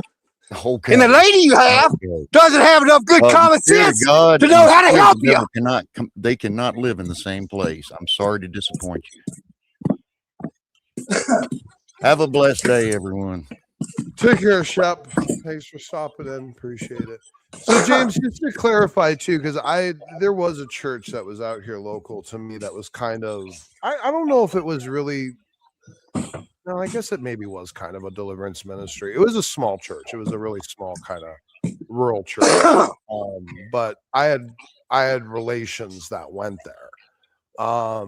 And they would do things where they would and I know I'm trying to figure out where the line is on some of this, because they would go in and they would say that if someone had a headache, it was because of a demon. They had oppression or possession or something like that, and they needed some sort of deliverance. Are you talking about it to that level, or are you talking about it more about if someone's showing they're resistant to doctrine or resistant to truth, or going in the wrong direction or believing the wrong things? Do you where do you kind of draw the line with that in your view? Okay, you're going to have to clarify that a little better. So I'm not talking about. Okay, wait a minute now. Wait. I'm not talking about a headache being depression. Okay. You know what? Okay. You know what I'm saying? Okay. Okay. That's good. Okay. I just didn't know if you were kind of because I don't know, because there's lots of different kind of viewpoints on this, and some of them are way extreme and some of them are kind of more I get what you're saying. I understand that you're convicted of that too. And how often do we in America really truly talk about someone potentially being demon possessed? I mean, we're almost ingrained to just want to pragmatically medicate. That's what you're wanting to do, not you. Yeah, that's what they're wanting to do. Well, medicate and also just label it off the cuff as mental illness altogether. And it could be something else, but we don't really, as a society, try to parse that out, do we? Because, separation of church and state. So you come across a crazy person, well, it's automatically got to be something chemical, mental, neurological, and it's going to need drugs, and it's going to need this and that. And it might be something else. They might have some horrible traumatic history or some sort of horrible history of decisions that open doorways, and there is something there that all the meds in the world won't cure. And we don't really have anything in society to do anything about that possibility. We've just almost entirely wholesale written it off. Well, no reason to have them analyzed by a priest or a I don't know, pastoral figure, as well as a psychiatrist or psychologist type thing. I don't know why that's so outside the realm of possibility for society. Anyway, that's my idea. I think there's a lot of confusion. The mix is what causes a lot of this stuff on both sides, honestly. Okay, then I want to ask you straight up right here. Sure. I know you have a good head on your shoulder. I'm not going to dispute that fact. But I want to ask you straight up right now. You give me one good reason for a person to be depressed, and I might listen to your argument. Well, I'll be honest with you, James. You know the best one to field this question. Truthfully, it's not me. It's actually okay. My wife. Okay. She would be the best one to field this question. In fact, can I put this point out here then? Let me put this point out here. Sure. See, she might have been depressed, but look at what the Lord led her to. So was it actually depression, or was it actually the Lord working behind the scenes, leading her into the man of her dreams? Which was it? And no, I'm not just, by the way, I'm sorry. I'm not just referring to her personal experience. And you're right. She will say she struggled with depression. That is true. But I was talking more about how her knowledge as a pharmacy tech and in social services. That okay. is more like her experiential work is more what I was, not really just her personal experience with depression. But she has claimed to have had that. And she, by the way, she would probably agree with you that even that did ultimately lead to a greater good. I think she would agree with you on that. So yeah, and see, I can't see that being depression. She does have struggles too neurologically, not of her own fault. Her mother made horrible decisions when she was pregnant, and Lo has to live with those consequences for the rest of her life. And she does have struggles that she would not have, should not have, had her mother not made horrible decisions. And we're not sure about that. We're not sure about that. You know, we can go and talk about these generational curses being inflicted upon us today from maybe, you know, my great grandfather, but I'm not going to let this nonsense play into my life. I'm not going to let the death of my little dog, you know, I'll shed a few tears. You know, I shed a few tears for my mom every day. Sure, I cried this morning and filled jars of tears up this morning. I am a man. I have feelings. I'm no different from anyone else. But they were not all tears of sorrow. They were tears of joy also, because I was screaming, thank you, Jesus. Hallelujah to the Lamb of God. I am a child of the King. I am going to do great things. I'm going to be the one that leads by example. I picked up a lady yesterday. She got in the car and she said, can I have a cigarette? I was like, I don't smoke. She said, you don't? I said, no. I'm one of those people that don't smoke, drink, do drugs, don't have tattoos, don't have piercings. I'm trying to lead by example. I don't come in here and drop the F-bomb as soon as I show up. You know what I mean? You know that's not me. And that's never going to be me. Am I a better person than you? No, I'm not a better person than you.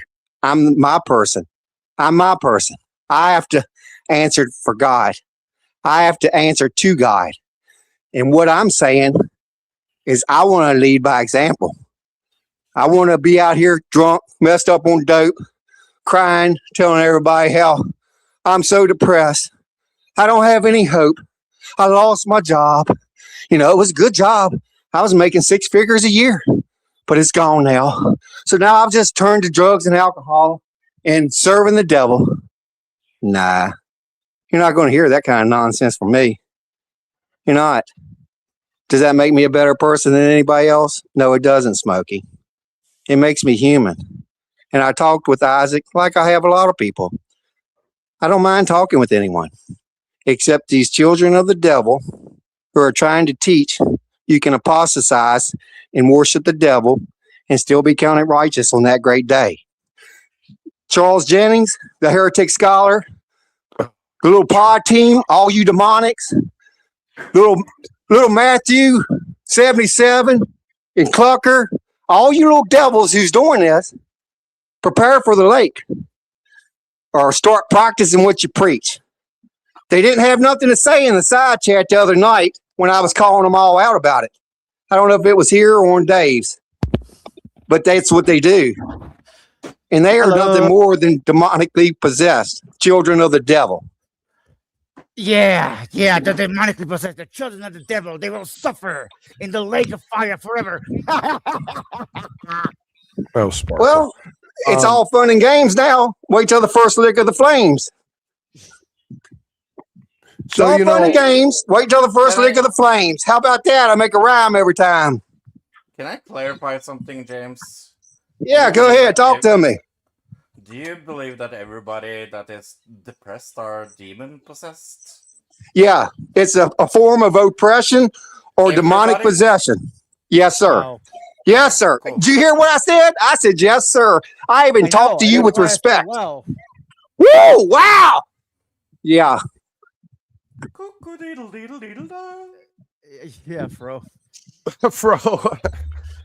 Anyway, so what was I gonna say? Now I got distracted. Tell me one of you two. Tell me one of you two. What's a good reason? Tell me one good reason that you're depressed today. Tell me one good reason. Try to make me a believer. I'm not. Okay, I'm well, not. okay. I didn't ask you, Smokey. I said one of them other two. Yeah, I know you're not depressed, honey. Look at that lady you have there at your house with you. You try to tell me you're depressed, I'm gonna call you a damn liar. Well, you have no idea how things work, do you? Yeah, I do. I've almost been here 6 decades. How long you been here, Sparkle? 40 plus 1 decade, so I'm 41. Right. You're about 2/3 as old as me, so we'll go with experience. We'll go with experience because that has a lot to do with things. That's a fallacy. If you want to be fallacious, then go ahead. That's a fallacy, right? Yeah. Everything's a fallacy in this lifetime. Relying on experience alone is fallacy. Yeah. Right. You don't know how to make pizza. That's okay. See, that's a fallacy. You'll never know how to make a pizza when I'm doing it all the time. Good for you. My dad was a pizza man. Good Well, for we're you. not going to listen to that foolish fallacy nonsense. It's just foolish. Well, I know some things. I have experience. I can do things. So do I. I have experience living. Everybody It's not has living. experience. For fuck's sake, James. Yes. Tell me, Fro or Sparkle, tell me one good reason a person will be depressed. Make me a believer today. It's all in your hands. I was depressed. I'm not depressed anymore, but I was depressed because I was molested. That was one of the reasons why I was. That's not a reason to be depressed. That's a reason to be blessed, to know that you was delivered from that. You know, they could have took your last breath right there and took your life. So see, don't cry about being molested. Be joyful that you're having a breath to give thanks and praise today because they could have took your last breath. See, you're trying to look at the bad instead of the good. That's what you're doing. You got the wrong mindset. You can be depressed and grateful at the same time, for fuck's sake. What the heck's going on? Hi, Sparkle. His argument fell flat. Bring your argument here, Sparkle. Why are you depressed? I am the doctor of You know what? I'm not telling you whether I'm depressed because you're just gonna dismiss it. So what's the point? Right, because it is dismissible because it's nonsense. Yeah, okay. You can look at your glass as half empty, but I'm going to look at mine being half full. Buddy, I am the most optimistic person on this fucking panel, okay? Oh, you're optimistic and depressed. That's a contradiction. No, it isn't, asshole. Oh my God. No, it isn't. You fucking retard. Like the gloves are coming off now. Shut the fuck up with your depression doesn't exist or whatever. And everyone's demonically possessed. You are the fucking Christian I hate. Just the man who's so fucking insane and delusional. I'm glad I'm the Christian you hate. Jesus said the world hated him, and they would hate me also. Do not use that. Do not use what Jesus said. All right, don't use Bible scripture to contradict the demonic. Oh yeah, don't use Bible scripture to correct the demonic. Lord knows that wouldn't be the right thing to do. Praise God. Demonic to you. You know what? Smokey had a better chance of converting me than you ever will. I'm not here to convert you. I'm not here to convert you, and I can't save you. Only Christ Jesus can do that, and it won't be in this lifetime. It will be when you answer to him on that great day. The same with me. Cool, I'm waiting for it. I hope to see you there. Guys, Bruce, we didn't put you backstage. It says your devices aren't connected, so it automatically put you back there. Nobody what's put your you take? backstage. Real quick, James, I do wish you would join panels more often. By the way, truthfully. Low. Well, I want to tell y'all something right now. Everybody considered me a heretic until I met a few people that have the same beliefs as I do. So I know God sent them into my life to let me know I have the right answers. Maybe not all of them, but some of them. Yes, I'm sorry, you're really quiet. I have a big mouth. That's why my mic works good. Good for you, buddy. Then shut the fuck up. Praise God! Low, but you might be able to give me a second. I'm trying to ask you a question. What's up? Anyway, so what do you think of his view, saying depression is just demonically possessed, and you really don't have a good reason to be depressed? So I was gonna say, James, I do think that some depression is just a chemical imbalance. So people aren't necessarily making that choice. I do think it's a minority.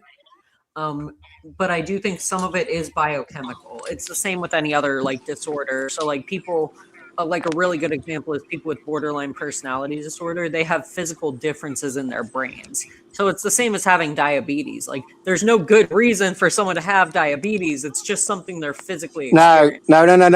No. I got to stop you there because we're not going to compare a mental illness, oppression and depression and demonic possession with diabetes. We're talking about a whole new cat right there. So you can't bring that to the table.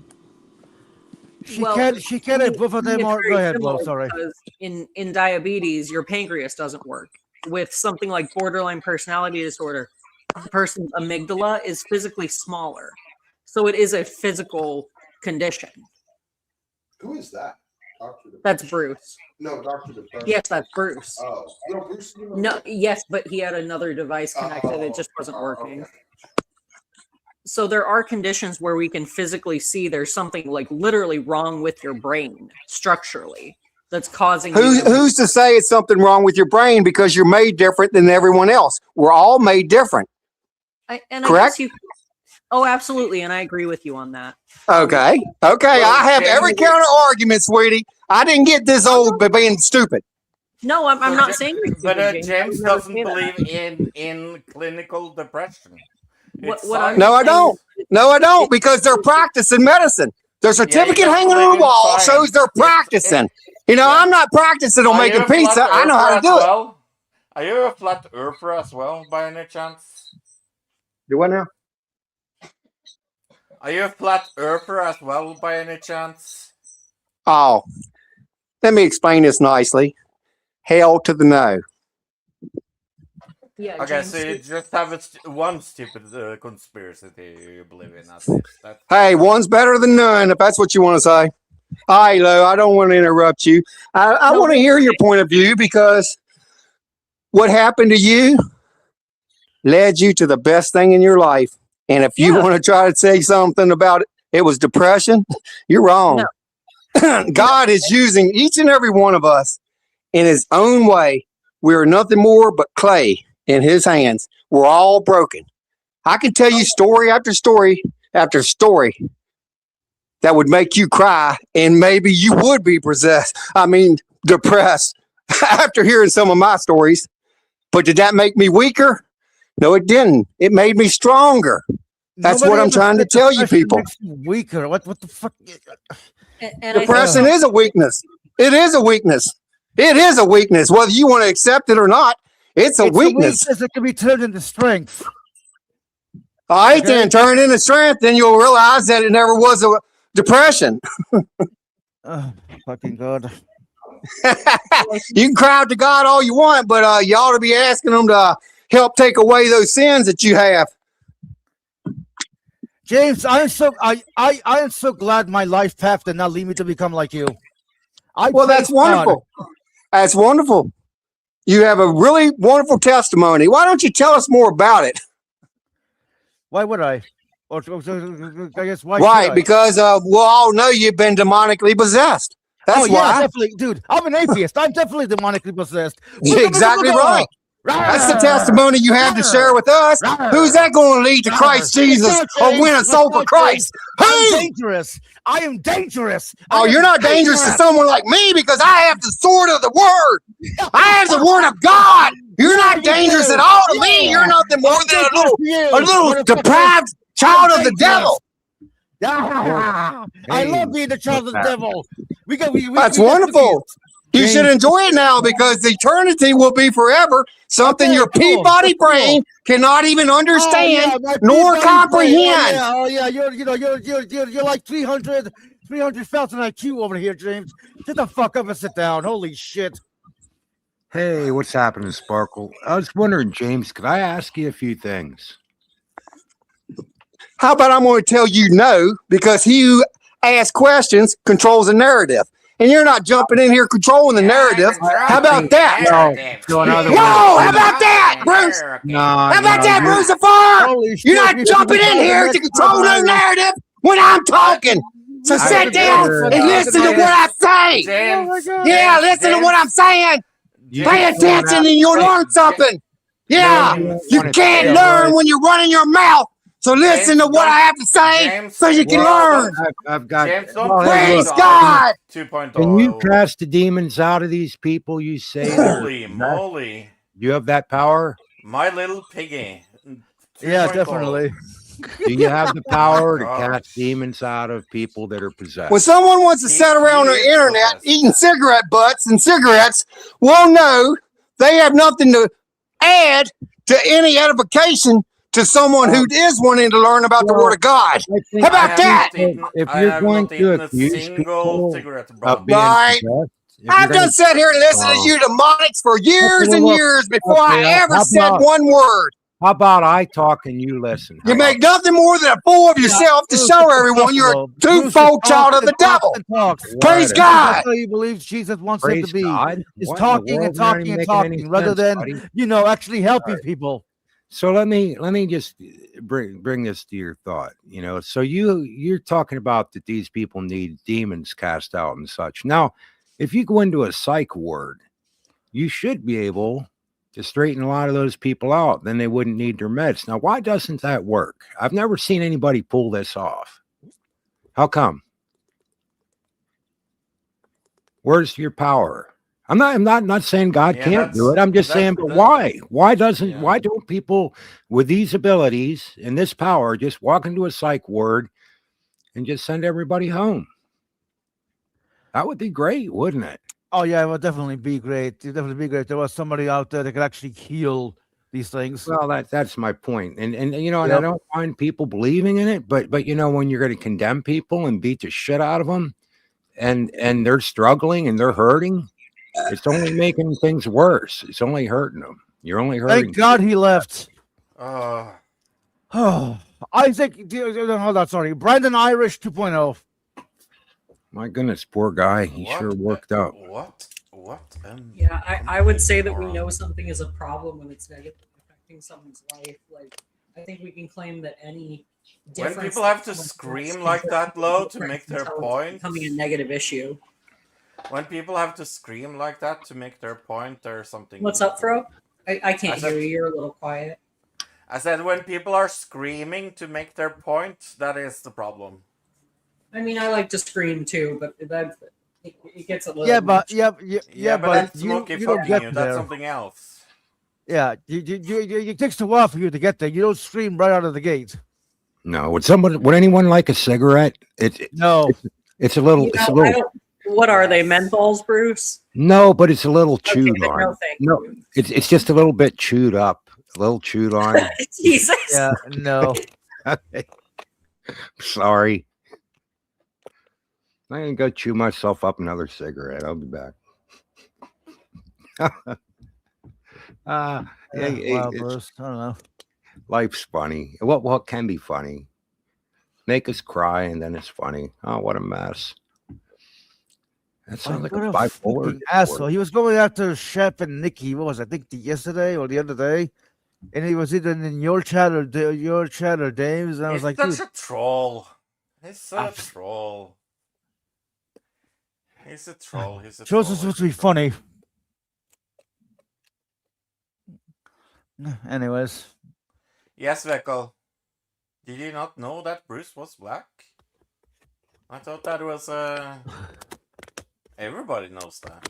Actually, yeah, I have mulatto in a great grandfather. So yeah, I'm mulatto. At any rate. Bruce, I don't think you're supposed to say that word. yeah, I know, right? Oh, really? We're not allowed to say that anymore? I'm not saying aloud, but I think that's considered a bad word now. Well, that's so weird. You know, it's just I know. that's my understanding. I mean, that's the way the records were written down. I mean, I know. I heard the word Oriental is bad now too. Low. Well, eventually get arrested for being white or something. Heck, I don't know. Imagine the extreme of this, to where every word can be said. It's like people won't be talking at all. Like, I to the gulag with you. Yeah, it's like when I call Sparkle half a fag and everyone gets offended. I don't. Come on. Yeah, except Sparkle, everyone gets offended on his behalf. Half a fag. I love that so much. That implies a full fag. I mean, you are half a fag, so. I know. Did they ban menthols in this state? I feel like they did. I don't know. I don't smoke anymore. It's too expensive. Oh, gee, now you guys got. I make my own cigarettes, and I just realized I have menthol tubes and menthol. Wait. How can you make roll your own cigarettes? No, Yeah, that's illegal in the U.S. That's really cool, Bruce. No, it's That's just illegal. I'm cheap, you know. Well, they cost No, a lot that of saves money. money. That's a good idea. Oh my god, Hey. yeah, it's like $1 a pack or so, you know. Hey, Guru lady. Hello, Guru No, lady. cigarettes here are like $15 for a pack of Oh, Yeah, I can't afford. Yeah, I don't make that. I don't have enough money to be honest. I just make Right, my. but Bruce, it's illegal. This is going to sound here in the terrible. US, I don't isn't care it? about my health at all. I quit smoking because it was expensive. Good for you. Yeah, I Yeah, should thank you quit. for the seasonings, Guru. oh, you're welcome. Yeah. Out of respect for Smokey. Smokey, I didn't jump into StreamYard. No, Yeah. you can do that. I Oh like when no, because it would have gotten ugly. And That's what we want over here. We want no, people no, I don't need Well- that negativity though. It's bad enough. Well, gee, lady, You know- out of respect for humanity, I had to come in. Gosh, I was like, this is not fair to people. Bruce, sit Well- down, please. What Well, are you mad at me for? James doesn't know what Marco? me and Nikki go through. You know, caregiver burnout is exhausting, you know, beyond measure. I could severely trauma dump right now. I probably will anyways. But I get up, Well, we love you for it anyway. yeah, I get up at 7:00 in the morning. I take care of my mom. I go to work at 2, work till 11, come home, take care of her some more. I don't go to sleep till 2 or 3 in the morning. And I do that. I've been doing that for 14 years by myself. I had to do CPR on my own dying father who came home from work. Not a good thing. You know. And I still get up every day. I went through chemo for a year. I still put one foot in front of the other. I thank God for that humbling experience and what strength it gave me. But I'm still depressed. I can still feel like I want to curl up on the couch. I can still feel like I want to do things that are unpleasant. Yeah, and Guru lady, I'm very sorry to tell you, but you're not Yeah. demon possessed. But, you know, thank God James never has to go through that, or other people never have to go through that, because it sucks. Yeah, But, I honestly think he's lying. Everyone goes through it. Come on, you can't tell me Yeah, that there's somebody. Go ahead. He might not go through as level of depression. You know, but I don't know. You know what I thought was sad, if you don't mind? The thing that gets me is there's a number of people that think that way. And for some, not all Pentecostals, of course, but some Pentecostals can get into this. Just different people with very strict. And what's rough is that, say somebody has severe depression or anxiety, you know, it's pretty bad for them. And they're told that, like, I would often hear people say, if you have faith, if you had enough faith, it would go away. Or if you have the right people pray for you, that kind of thing. And I think it's very discouraging for people Well, it makes them worse, is my point. Somebody who already has depression and anxiety, that's bad. That the last thing they need is somebody telling them it's their fault or God doesn't love them or something like that. I just think it can really make a person that's bad worse. That's my concern with that kind of thing, really. Also, dangerous. Well, does anybody? What do you guys think on that? I mean, honestly, I know Sparkle, you want to shut me off for some reason. Are you mad at me, Sparkle, or upset, or do I seem like I'm whining, crying? Or what's the deal? I mean, I'm half playing with you, half serious. But anyways, But what's the serious part? Because I'm not sure. When I say something, you usually mock it, and I don't know what's the reason. Like why? Well, it could also be lag on the internet. Yeah, but what am I saying that does it sound wimpy, like somebody should be playing violins or something? Or? Nah, I'd rather have you play guitar. No, but I can't. Well, anyhow, I don't know. that.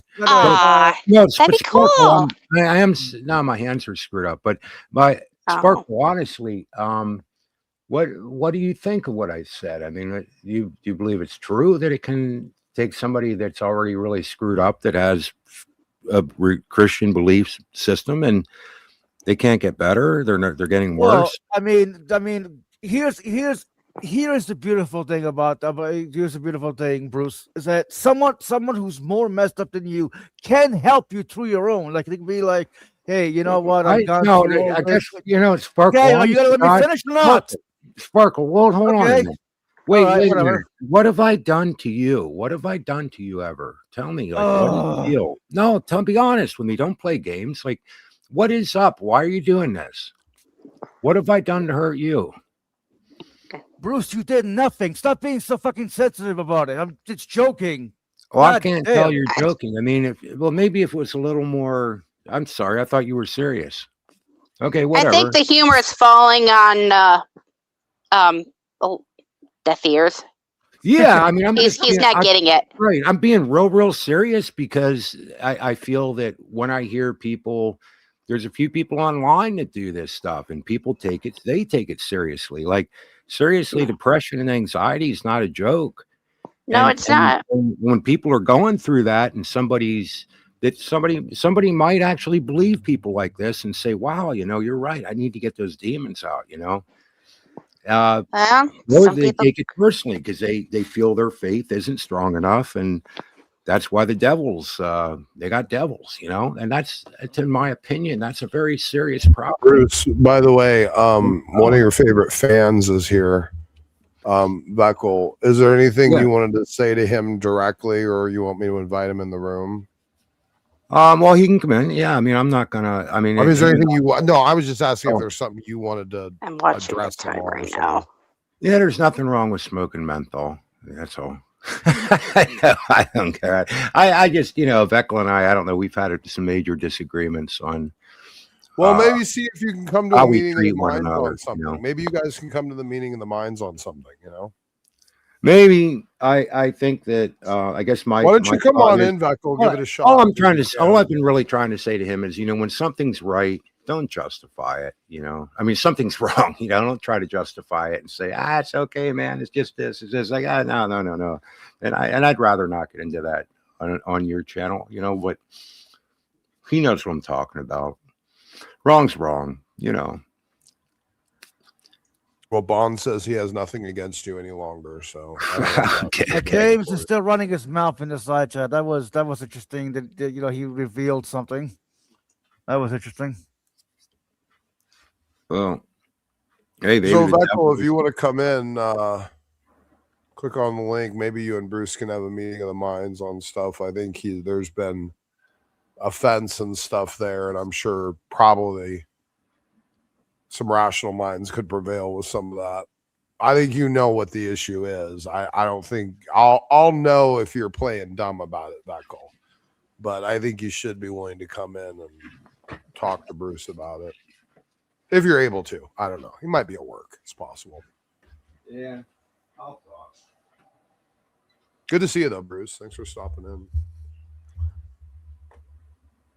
Bruce, do you think your depression was caused by a demon, or what do you think about that? Did you ever try to get exercised anywhere? Or can you run that by again? I missed part of it. I'm sorry. Well, like, did you ever try to like get the demon of depression exorcised out of you? Like, did you ever consider that could be a thing or no? Oh hell yeah. Yeah. Okay. Yeah, I mean, when I was younger, a lot, well, yeah, just due to things that the way things are, I really can't speak much on it at this point. I mean, otherwise, I probably would have, but oh Jesus Christ, fuck. Sorry, I'm not. See, I'm in a bad. This puts me in a bad, horrible mood. I was somebody that wants to freaking destroy my life, So I can't really talk much about it, and it's it's frustrating. Very frustrating, to say the least. I actually did enjoy the Bible study you did with Smoking. What was it, last week or the week before? That was actually really nice. Yeah. But no, I mean, it's just, when people are dealing with stuff like that, there's, I'll just say, there's a guy named Kenny. It's not the Kenny you guys know, another guy. And there's a number of them out there that'll preach his stuff. And, yeah, I mean, could God heal him? Absolutely, he could. Does he? I don't know. Maybe he does at times, but sometimes he doesn't, In fact, most times I've seen, it doesn't seem to work that way. And I guess I'm more than convinced that somebody who's already having a tough time, that takes their Christian faith as being of importance of any type, I think it can really trash them. It can really mess them up. Because God isn't helping them. He, we're apparently, what I mean? He's being told that he should, like you said, if you ever ask to have demons cast out, well, heck yeah. And then you see people falling on the floor around you. They're being slain in the spirit. And you just stand there and you wonder, why don't I fall down? Well, the reason you don't fall down probably is because you don't make yourself fall down. I'm not trying to be mean, but and maybe some people psychologically and they really do fall down. I don't know. Well. Look who's here. Daddy Hey! I gotta come in here and fight the demonically possessed evil people like Sparkle here today. Yes. Oh, he's not demonically possessed. Pooh. But I don't know. He admitted it. But how many people do you think, if they are demon possessed, you would think that if they prayed and asked God to heal them, and they had other people lay hands on them, that they would be cured if it was that simple? Oh, I lay hands. No, but Smokey, what do you think? I'm older and stronger than you. Sit down, boy.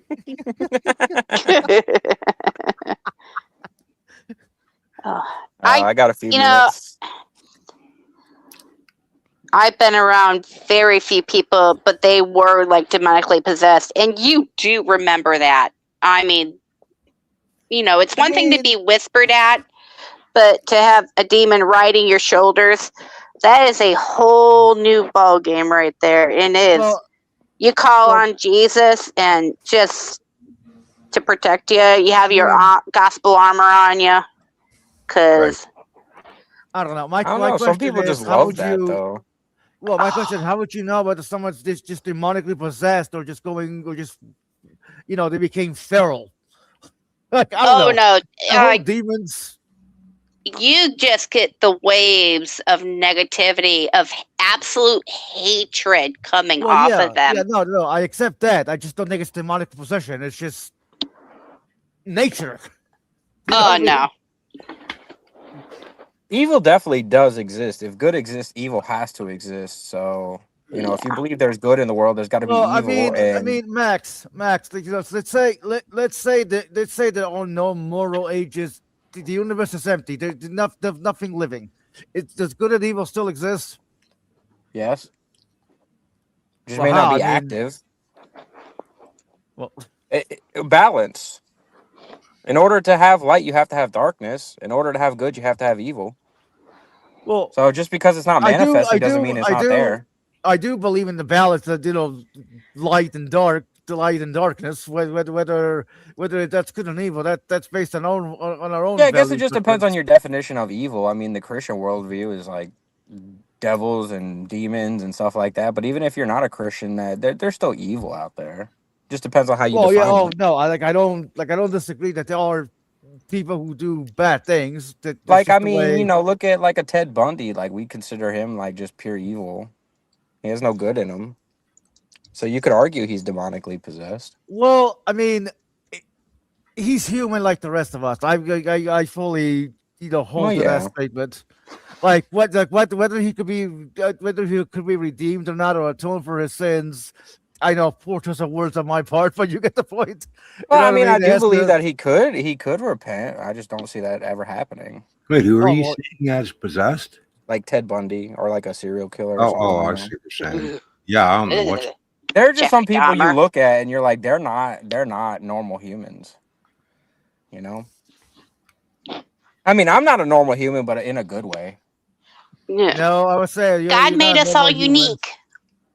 And Yep. unfortunately, some people are just I wouldn't say inherently evil, but they got fucked up along the way and started to really love that lifestyle, Could never be me.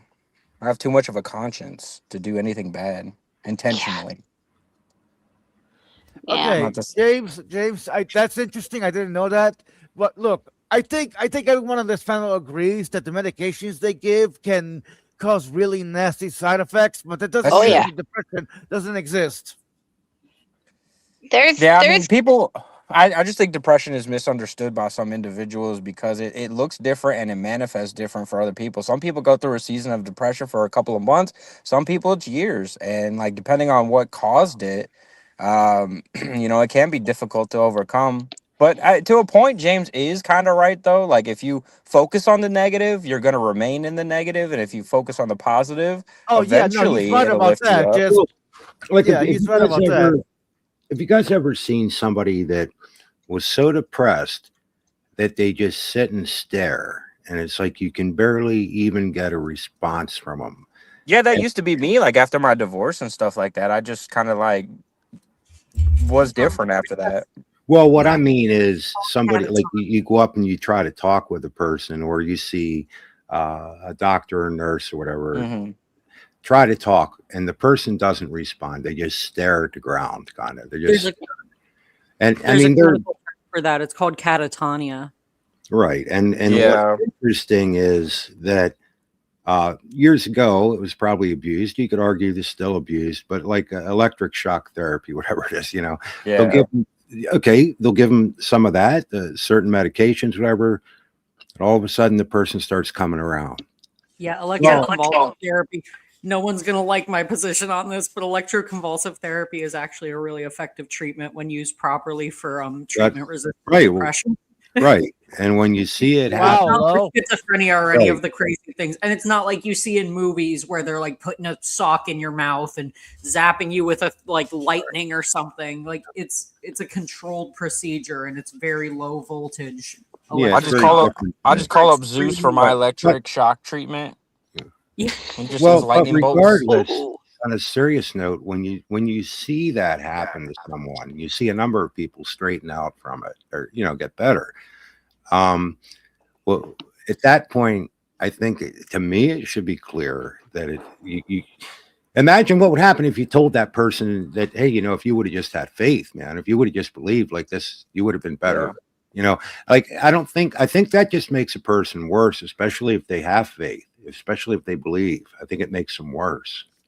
Well, it does make you question your faith too, because you would think to yourself, well, man, I'm feeling really, really bad, but I have faith, and why is it not working? And then you Right. start to question kind of like, oh, is this because that's what I went through. Like I was first starting out in the faith when I started to get real depressed, and I started to think to myself, well, this might not actually be real because I'm not getting any better. But from my point of view, I just didn't give it enough time. I thought it was gonna be like not overnight, but pretty quick, just pray it away and then it would just go away. And it didn't really work like that for me. But I'm stronger now for it. So it was just a trial and tribulation is how I look Yeah, at I it. mean, there's some people that may be in a depressed state for many, many years.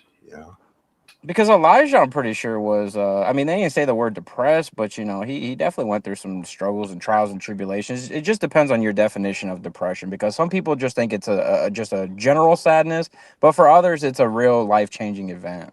Yeah, it depends on what level it is that you're having.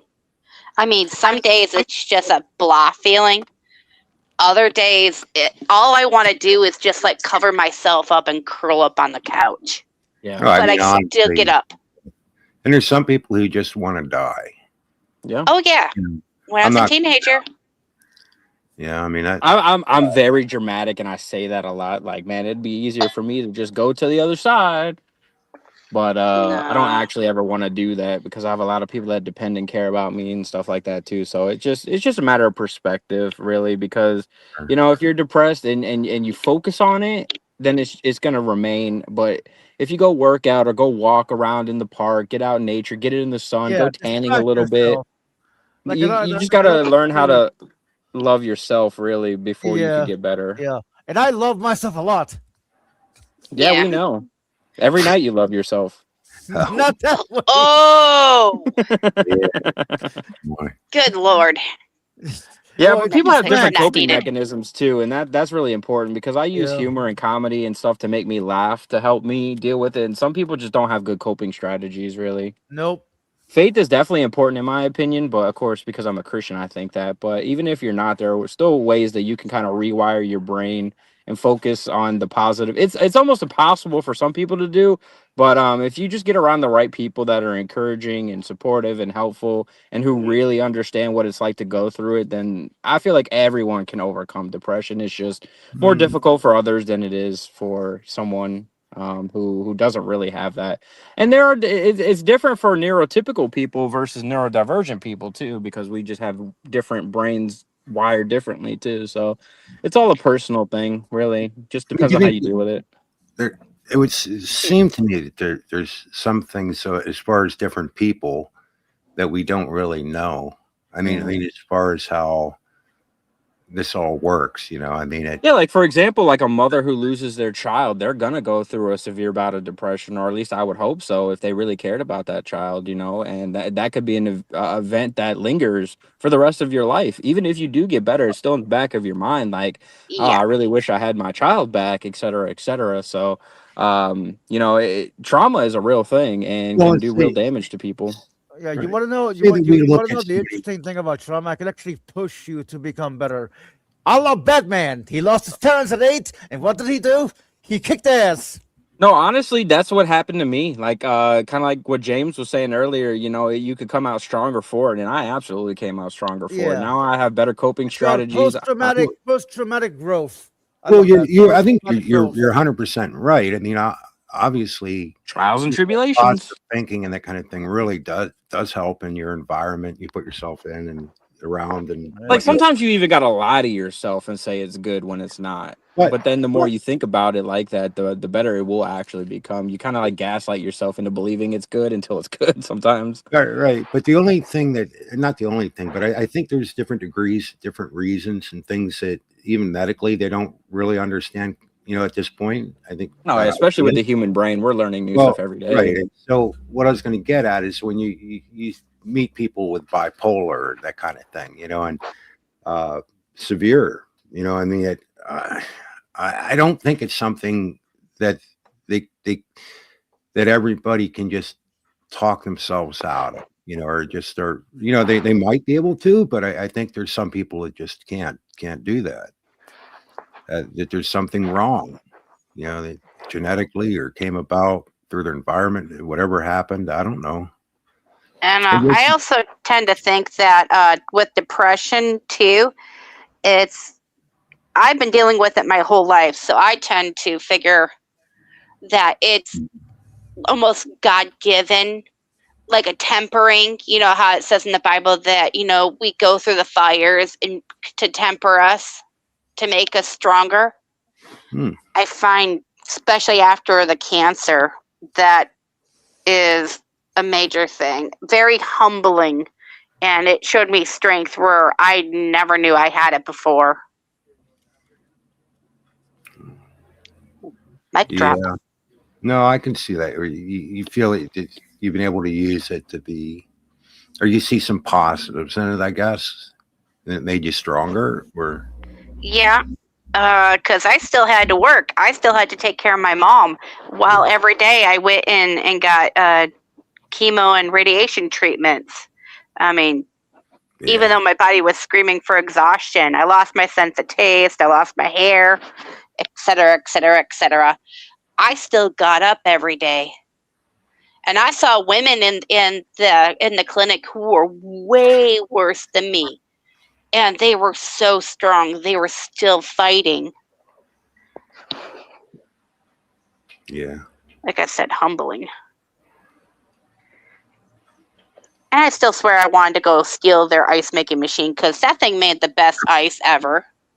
I still told them I was going to steal it one of these days. They have nugget ice Hey, makers. why's You can everyone get at home leaving? now. I'm pretty excited about that. The One of nice, these days, when one of them goes on clearance, I'm going to be really excited about it. the nice chewable ones. Yes. I wish my water is hard. I use a lot of that. My water is too hard. It would just kill the poor thing. Oh, that's a good point. We have really hard. I didn't think about Yeah, that. and You've water crushed my softeners dream. suck. You're a dream killer. No, well, you can get a Brita filter and then put the water through there. That sounds like a whole ordeal. Our water where I live will kill a Bria filters quick. Oh yeah, true. I'm kidding. Hard water, yeah, it's no fun. Well, I live around with a lot of farmland, and also Michigan is a limestone. Yeah. Words. I can't talk today. So it's like, sucks. Everybody's like, go get a water softener. And it's like, one, I cannot lift those 50-pound bags of salt. Those things are flipping heavy. Also Two, expensive.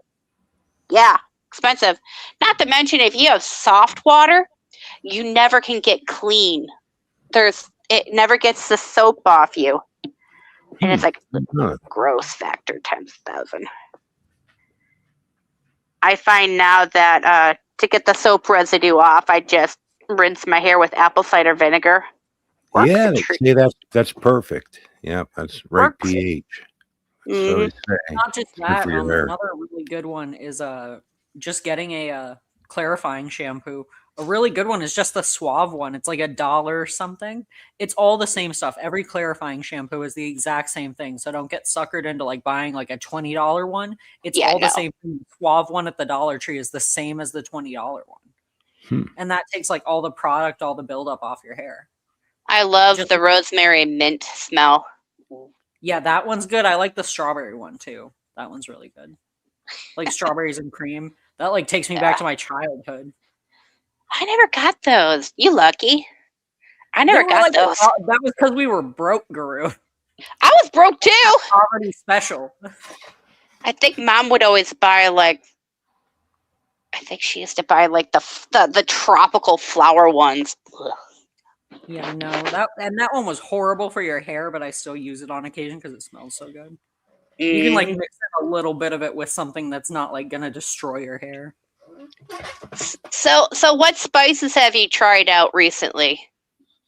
Those none so far, but the first set I'm like almost out of most of them. Okay, let me know which ones you want me to pick up. I season my stuff so heavily that it's like insane. Oh, are you guys spice freaks? I am. I've been playing around with that stuff lately. I don't know. Well, because of my diet, I had to, I don't know, make food at least interesting somehow. So I found if you got a PO box, Bruce, you have somebody DM me in Discord. I'll send you a care package. Guru, enough. You're spoiling these people. This is why. But this is why I show God's love. This is how I show, and nobody needs to get nothing but bills in the mail. Somebody should get a little bit of happiness. Just put a brick on there. No. I like spices like you use in pumpkin pie lately. I got obsessed with those. And cardamom. That's another one that I'm kind of obsessed with. What kind of cinnamon do you normally use? Well, I know there's two different types, right? There's like the fake one they got going around. Then they also have Saigon cinnamon, Curado cinnamon, cyan cinnamon. Yeah, that's right. Yeah, yeah. You know, it's funny. Like it's terrible when I buy cinnamon. I just kind of buy whatever, I don't know, whatever they have, kind of thing. I know that's not very good, but I know there's a couple different types, and like you said, some of it's considered fake, and yeah. I'm kind of a trash person. I just buy whatever like Walmart has with the Great Value brand. I know, that's what I mean. I think it's all the same stuff, other than like if it's an actual like literal difference. Like smoked paprika is different than regular paprika. I understand that. Yeah. But like brand, it's all the same stuff. It's just you just don't want to get like serious dollar store stuff because they usually cut it with something else. Usually like wood pulp or flour. They'll cut that the spices into it, or it's such low quality you have to use a lot of it. Yeah, like a Dollar Tree spices are usually pretty gross, but Great Value is cheap, but it's still the same stuff. Yeah, truthfully. Do you have a Sam's Club near you or a Gordon's? We don't, but we have Costco, which is kind of like the same stuff. Well, if you have friends around there, I'd say buddy up, get the big, massive things of spices, the big boy sizes, and then just split the cost and the size with them. That's what I do with me and my friend. We're both singles. We don't need a big amount of spices, but the cost wise, it really comes in handy. I was gonna say, Guru, bless your heart. I already buy those ones, and that's just for us. Like I see the hell out of everything. Do you guys like ginger much? I do. I do, but I gotta be careful. Oh, really? Yeah, medically, I know it can change some things. Well, it also too much ginger tends to give me really bad heartburn, which is really weird because it's supposed to be it can do that. Yeah, I don't know it. The strength. Yeah. I've been just buying ginger root and putting it in stuff and making tea and I don't know, but you're right. Yeah, it can get you. Do you use honey with your tea, Bruce? No. Well, if you ever think about doing that, you take some fresh ginger, you slice it up, throw it in a glass jar, pour a little bit of raw, unpasteurized honey, put a lid on, and throughout the day, shake it, and it will pull the ginger juice out of it into the honey, and it makes a syrup. You can do that with lemon too. Yeah, it's just because I just trying to deal with diabetes. I don't eat much in the way of any simple sugars. I mean, I do eat carbs, but they have to be complex carbs. And it takes a while to break down. That kind of thing. If you put a baked potato or rice into the fridge overnight, it changes the glycemic index, so it doesn't cause the sugar spike. Well, yeah, it's apparently not quite as much if you do that with rice and that kind of thing. It's supposed to change its chemistry. Some people say it works, others say it doesn't. I do know that by eating whole grains and in moderation, and of course you can mix it with fats and proteins, and that your body breaks everything down overall slower, but a little complicated to me. Yeah, it is. And everybody's different too. I mean, everybody's, if you're diabetic or having food issues, everybody's different. Yeah. I mean, I was having real high blood sugar, real dangerous, so I had to try to get control of it, So now I'm I still have issues with it, but it kind of like riding that edge of normal and pre-diabetic readings now. I find I eat oatmeal in the morning. With a really green banana sliced on top. I get that Kodiak oatmeal, which is high protein. That works really good for me. Well, and that's a rolled oats kind of thing, or it's got no, it's got rolled oats in it. It also has extra protein in it. Okay. I never read the ingredient list per se, but my stomach can also handle it a lot better than even Quaker oatmeal. Oh, cool. I can't eat that stuff, but I get the Kodiak, and I have 2 pouches a day for breakfast with green banana, because then I get my prebiotics in my system. Yeah, there you go. Yeah, it works real good. Yeah, and being green, it doesn't break down real quick either. Hmm. Or it doesn't have a lot of sugar in it, you know. Yeah. Yeah. Yeah, I was liking sweet potato, and I thought it was really good when I baked it, you know, and I miss and sweet then potato. the only problem is I discovered was the reason it's so sweet is because I guess it breaks down the starches and the sugar Hmm. as it's baking, you know, because you bake Yeah. things at a lot higher temperature than you steam or boil. I don't know, like that stuff's funny, you know. It's yeah, by the No, time you think you got something figured out, you realize, oh wow, I was wrong. I know, that's like I miss beets. I love eating beets, even just canned beet. But ooh, my gracious, the sugars that are in there, you wouldn't think it from taste wise. Wait, you mean in oh beets? I thought you said Beets. beef. Beef. No, Beef. sorry. Slurred speech impediment. Beets, right, with a T. Yeah. Yeah. Those things have so much sugar in them, it always screws up my blood sugar, and it's like, this sucks. I miss them so badly. You think it's from being canned or like fresh ones are the same? I don't know. It's the same for me, anyways. Wow, that's wild. Yeah. I miss pickled beets. Those things are the bomb. I used to make 2 quarts of fresh pickled beets at home. I have a recipe from the Food Network, and man, they were the bomb. Yeah, But and it's then like, people sometimes put hard-boiled eggs in with it too, because you know they turn purpley pink. Did you ever see that? yeah, I've seen that. My brother used to make those things.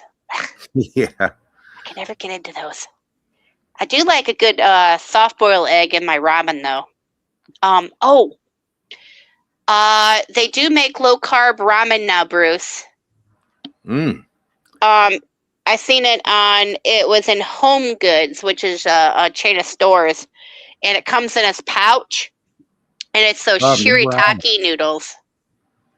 Yeah, I don't know why. Like, I guess I would eat ramen if that's all I had. I don't know why. I just I know what. I worked in a Chinese restaurant for a couple of years. You know, I think that has something to do with it. Oops. I don't know.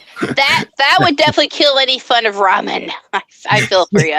But I always did like ramen noodles, you know, but yeah, there's just something about cutting stuff up and making Chinese food and whatever, you know, I don't know. It's fun to me somehow. And different. Been playing around with turmeric. I don't know if I don't know how your stomach does with turmeric, but that can be rough too, I think, with some people. Well, yeah, it depends on people's tolerance levels. Yeah, and if you even like it, I mean, it's kind of. I use it for when I make curries. There you go. Yeah. You can also make something. I think it's called turmeric milk. Yeah, it's supposed to be really good for gut health, but I've never made it. I like to make rice with it just so it becomes yellow. You can taste it a little bit, but yeah. That's like the poor man's way of doing it. Usually they call for saffron, and it's like, look at the price of saffron versus turmeric, and you're like, I'll go with the turmeric. Well, yeah. I mean, heck, I'm not. Yeah, absolutely. That or mustard or something. Anything. Freaking food dye. Oh, not mustard. Ooh. No. Well, yeah. I look at it as expensive compared to food dye, but you're right. Yeah, saffron is what you often read that, but I think they use it in some Mexican food too, though. Oh yeah. A lot of Indian food, some Chinese and stuff. So I don't know, but supposedly it's good for an anti-inflammatory somehow. That garlic. Yeah. I've been eating like ginger. 1 or 2. Yeah, so I've been eating like 1 or 2 cloves of garlic a day, and I don't know. I heard black garlic is supposed to be really good, but it's pretty expensive to get, so I'm not sure. Yeah. They say that with a number of different seeds and stuff, like chia seeds or something, and different things I read about that you should buy the black seeds. And I don't know. I figured, look, if I have to get down the kind of snobby, like organic aisles, or what do you call it in the supermarket? The where all the health food is. Do you ever see some? We have them in all over the place in our store. There's not one special place for all that stuff. Usually, Yeah. all the cereals go in one spot, whether they're healthy or not. Okay. Yeah, some stores I'll go to, occasionally you'll see where there'll be certain aisles that are dedicated to just and immediately it may be good. I don't doubt that. I'm sure it is good, but on the other hand, the price just flies. Yeah, don't trust the spiel. It's mostly spiel. That's like people that make those protein shakes all the time, and it's like, oh man, don't do that. Just like make your own at home. Or if you're gonna make pancakes, use milk and an egg instead of water. It's so easy to add protein. Well, that's true. Yeah. Good point. Throw some peanut butter in there or something. Yeah. There you go. I can't do peanut butter in the morning. I'm really? so weird. Yeah, I can do it at nighttime, but for some reason my stomach can't handle peanut butter in the morning. I can do blueberries or raspberries in a shake. Yeah, it can be. It's peanuts are fatty. It can hard to digest. Whoops! I almost forgot I had that. Yikes! Okay, I'm gonna take off because I've got 15 minutes to get ready for work and get my butt going. So I will talk to you guys later. Well, have a good day. You too. Take care, guys. Take care. Bye. I chased everybody out, guys. See Sparkle? Oh my God. Yeah. I said, oh my God, damn Bruce possessed guys on here. Got to eat cigarettes and crap. Oh my God. My head spins around. I was gonna say, I don't think anyone eats cigarette butts. That's like something like a crazy person. Well, you never saw like the videos where like I would smoke a cigarette, then I take it and put it out in my mouth and like. Oh my God, you did what? Well, I noticed I don't remember where I saw somebody do that. I was younger, and basically you just make sure you have some saliva on your mouth, and when the tip of the cigarette, the lit actually hits your tongue, it goes out. Whatever, you start chewing right away too. And you just and I would make videos doing that, and like people would freak out. Usually I do it when I would take like a bottle of whiskey I had, it was part empty, whatever. I'd dump it in another container and put a little bit of coffee and fill it up with water and stuff. And I'd pretend I was drunk and stuff. And then I'd put cigarettes in my mouth and chew them up and stuff. And it's like people are convinced that I'm possessed. It's like unbelievable. Like, that's the fun of it, though. I mean, if you can do that kind of crap and people are convinced it's proof that you're possessed, it's like, well, hell, I want to do it again. I mean, it's kind of funny. Yeah, that is fun. Oh yeah, Pi here says I need institutional help. His nickname was Brucifer. Well, Pi, the guy that called me Brucifer was Rand Campbell to begin with, and then other guys picked up on it. And let's see, Rand Campbell's idea at that point, he was casting demons out of people. He was trying to do that, and he liked making fun of atheists. And somehow I thought just maybe it was just maybe hurting the gospel message that nobody would really be very interested in becoming a Christian when he's pretending he's beating the shit out of people every day and having a blast doing it for his Jesus. Anyhow, that's how I became Brucifer, for thinking that was a bad idea to treat people that way. Oh, well, whatever.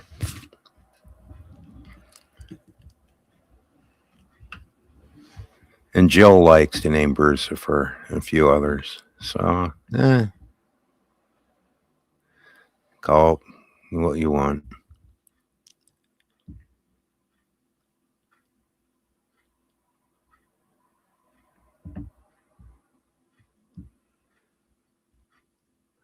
Hole and bones, you baby raper.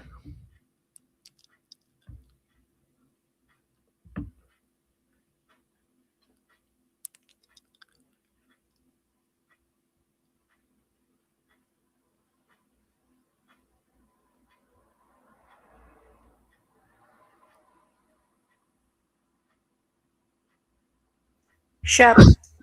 Shep. Bond is asking me if no Bond, no. That's not you, me. right? No. Bruce, do you remember, and I want to apologize to you about this again because this is so fucked up. Do you remember like our first interaction together? In the bar? No. Jesus Christ, Bruce. Yes, I remember. I think. Yeah. I don't know if I remember. That someone went around and trolled me for like 3 months pretending to be you, and I started hating you, and it wasn't even you. Oh man, that pissed me the hell off. And yet, Dude, that made me I'll give you a hint. Here's a really bizarre part about that. There's somebody that has asked people to turn me in if they've been harassed by that freaking.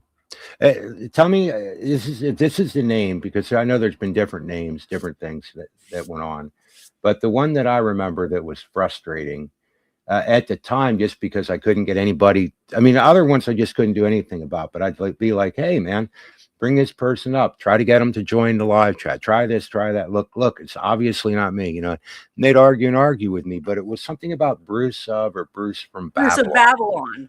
Yeah, Bruce for months, dude. This guy was harassing me, following me around, like to other things. He was weird. The guy with the account, one guy with an account. Oh, I don't know how to word this. He has actually asked people to turn me in for that damn to harass me. He's the one doing it.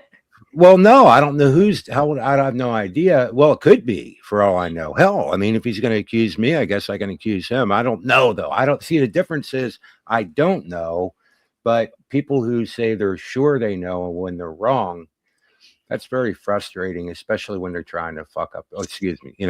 Really, though. I mean, that's what his goal is, well, whatever. I better go because I'm just getting pissed off. And I guess in a way that's bad because he likes that. He likes knowing he's pissed me off, but nothing I can really do. I feel so terrible about that because that. No, it's not your fault. I mean, it's just a troll, You. And like, I was so mean to you the first time we ever talked because I thought you had been doing this for months. I'm like, what the hell are you doing? You don't even know me. No, it definitely wasn't me. I mean, I guarantee I it. know it wasn't now, but like at the time, I was like, what the hell? Yeah. Well, what a freak. Yeah. Well, there were a number of accounts that were doing that kind of thing. Using lost relatives' names, whatever, family, whatever, and so it's a bunch of that crap kind of there for a bit. But that one was kind of like, I was asking the guys in the comment sections or, running in the channel, I guess, and they had control. They could delete it and they'd bring the guy back. They'd kick him, they'd bring him back. And I'm like, well, why'd you bring him back? Like, obviously, I think they knew it was a troll at that point. And yet, I don't know. I don't really know, actually. But I would think that, you probably wouldn't be harassing somebody. Well, whatever. Nothing. I have to speak without speaking. I don't know if you noticed that. I feel bad about that. But I don't mention names. Yeah, no, because And I'm trying not to do that. But people are just freaks. I don't understand it. Yeah, I don't know. I mean, Good morning.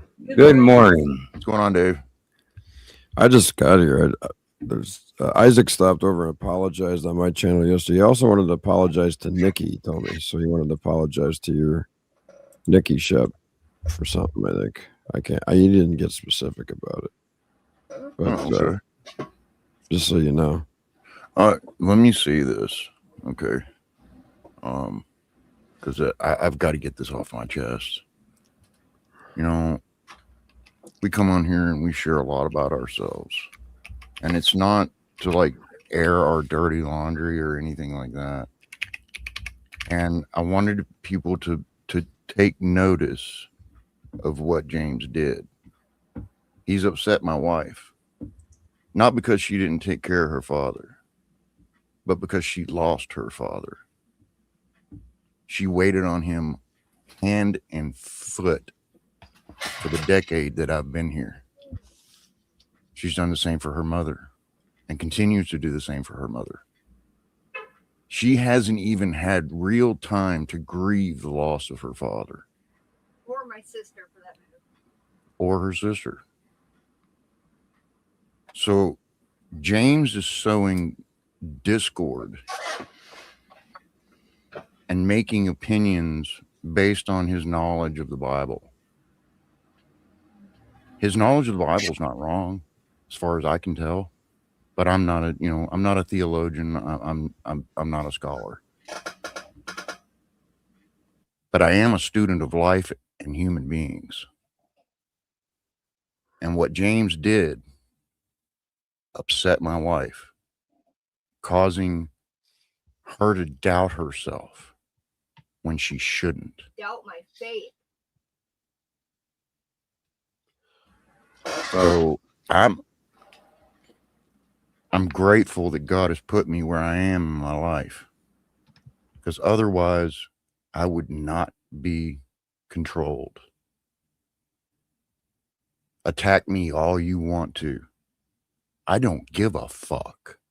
And I don't care if you don't like the F-bomb. I've come a long way in my life, and it's all due to God. I made a statement earlier about Satan that I met him when I was a child, and I do not joke about that. My father was Satan. And I've had to deal with that my whole life. My father was most likely murdered by mobsters because he owed them money.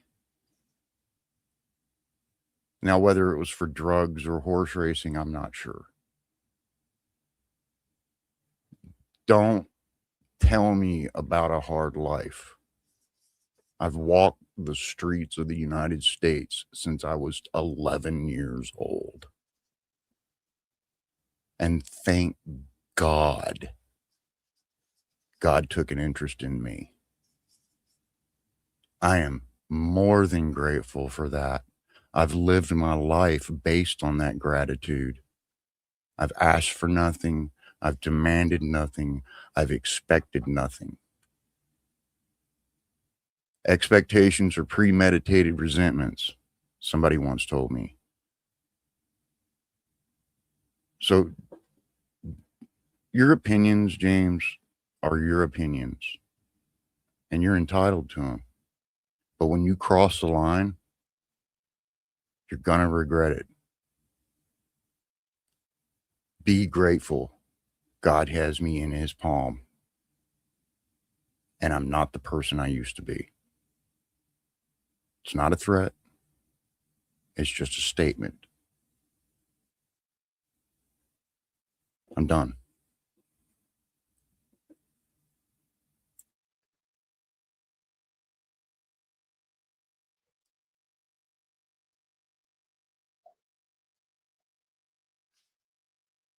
Another day. I always call it another evil day. And so I saw you guys were live, so I came over here. I don't know the latest things going on, but I was looking up Discord yesterday to see what it meant, because it's in Proverbs 6. These 6 things that the Lord hate, yea, 7 are abomination unto him. So I looked up Discord. And where is it now? Here it is. And where did I put it? I'll just type it in again. What's the difference? I always look up words in the old English 1828 dictionary. Some people don't express their disdain for that. They don't like it. But so usually when I think of Discord, I think of sowing some kind of false doctrine and, all these different opinions that could be contrary to or probably are contrary to true doctrine or accepted canon. I mean, orthodoxy is what I meant to use. That's the fancy word for some kind of agreement among the church collectively, but yet the churches are all different in the so-called church and they're all divided, but that's another thing. So here's what I found the definition to say more fully or exhaustively. Disagreement among persons or things is the first sentence there in definition 1. So it's just a plain old disagreement. And we're going to have disagreements. And Shep just mentioned you have your opinion to which you're entitled. And you may disagree with the next guy or whatever. So that's one thing. Between persons, difference of opinions, variance, opposition, contention, strife, any disagreement which produces angry passions, contest, disputes, litigation, or war. It's one thing to have just a disagreement, but if you take it to excess contention and strife and envy and evil surmisings and perverse disputings and angry passions and all these kinds of things, contest, disputes, contest being like, contesting debates. I'll have a debate and I'll show you. I hear Veckel often come up and say, what's the argument today? And then when somebody brings up, oh, I know all about that. That's my favorite thing to argue. It's like the contest. It's a discord. And it maybe exists, it says, between families, parties, and nations. Okay, we know that. Number 2, disagreement, want of order, a clashing. So discord also means like something that's disorganized, want of order, a clashing. And 3, in music, if you ever been to a symphony or seen one on, where they're tuning up before they play before the director comes up and everything gets quiet and they introduce what they're doing. When they're all playing their instruments ahead of time, it's not anything you can identify usually. I mean, they're all doing different things and they're all playing whatever they're doing, tuning up their instruments. It just sounds like noise. And that's in music. And then all of a sudden the director comes along and everything gets quiet. They introduce the song or whoever's singing it or whatever the musical piece is. And then he raises his batons or whatever you call those things. And then it starts and it's like beautiful, But first it's a disagreement of sound. It's all mixed. It's just a mess.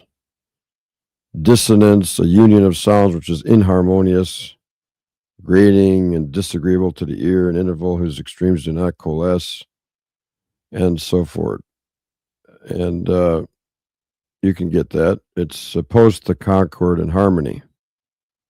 Concord is another word that's used in the King James Bible. That means agreement. What concord had Christ with Belial, it says in a question mark in Corinthians. Discord, to disagree, to jar, to clash, not to suit, not to be coincident. This is not in use. This is apparently an older definition of the day, even back in the 1800s. But anyway. So, Dave, are you cool taking over for a bit? Sure. The point is, yeah. The point is that Discord is just a mess. I might have an errand or something to run. So sure. Go ahead. It's your show. Yeah, no problem at all. I just wanted to show that because Discord is one of the things that's mentioned in Proverbs 6. And in Proverbs 6, it says, what does it say here again? These 6 things. You've heard people quote this. People have heard everybody quote this one time or two. And here's what it says. Let me take this other one out for a second here. So where is it? It's down here toward the bottom. It's here it is, Proverbs 6:16. So it says here in the body of this proverb, it says, these 6 things doth the Lord hate. So you get a list of 6 things the Lord hates. And then it says, yea, 7 are an abomination unto him. Now, I don't know if that means the 7th one is the abomination apart from all the rest of them. And it includes, 7 whole things that the Lord hates, or are they all abomination together? But anyway, the Lord hates these 6 things, and the 7th one's abomination. So I would just say that neither one of these things are any good. And here they are. A proud Referring look. to the 7 deadly sins. Is that what we keep hearing about? I don't know if that comes Or from if this that's or not. them. A proud look, though, is one of them that he hates. A lying tongue, and hands that shed innocent blood, and heart that devises wicked imaginations. And remember what the Lord says about man's thoughts of his heart is only evil continually. He said that way back during Noah's time already. Feet that be swift in running to mischief, and false witness that speaketh lies. So there's the sixth one, a false witness that speaketh lies. It's not just a lying tongue, but then specific to a false witness that speaketh lies. And he that soweth discord among brethren. So there's the discord one. I just wanted to show you that. Proverbs 6, so you can find it. And just wanted to put that out there. But anyway, there's always going to be differences of opinions. I get it. To which people are entitled. And Shep put it that way. And I put it that way a lot too. I've heard people say that you have an opinion to which you're entitled. And you do. But then carrying that opinion to the point where if the next guy doesn't give in to your opinion to the point where, to meet your satisfaction or your criteria, and then you don't like it, do you think it's contingent upon you to force the matter? I mean, let's say you're right about the gospel. Let's say that I'm right about it. And a man still has a choice, last I checked, unless we're just automatons and God's predestinated some of us to go to hell and some of us to go be with him forever. And yet you got to answer for it anyway. So I don't know how that all works. If that's correct, if the doctrine of Calvinism is correct even before Calvin, and Jesus was a Calvinist, because that's what they tell you. Isn't that's just weird, but they claim that the same idea was there.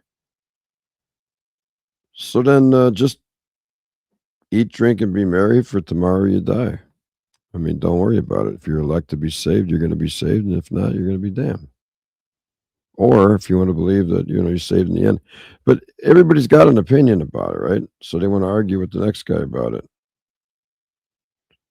And me, I'm just searching the scriptures out about it. Yeah, of course, I've got an opinion too. I've got a position. And I speak it. I talk about it. Whoever wants to hear about it, I mention it.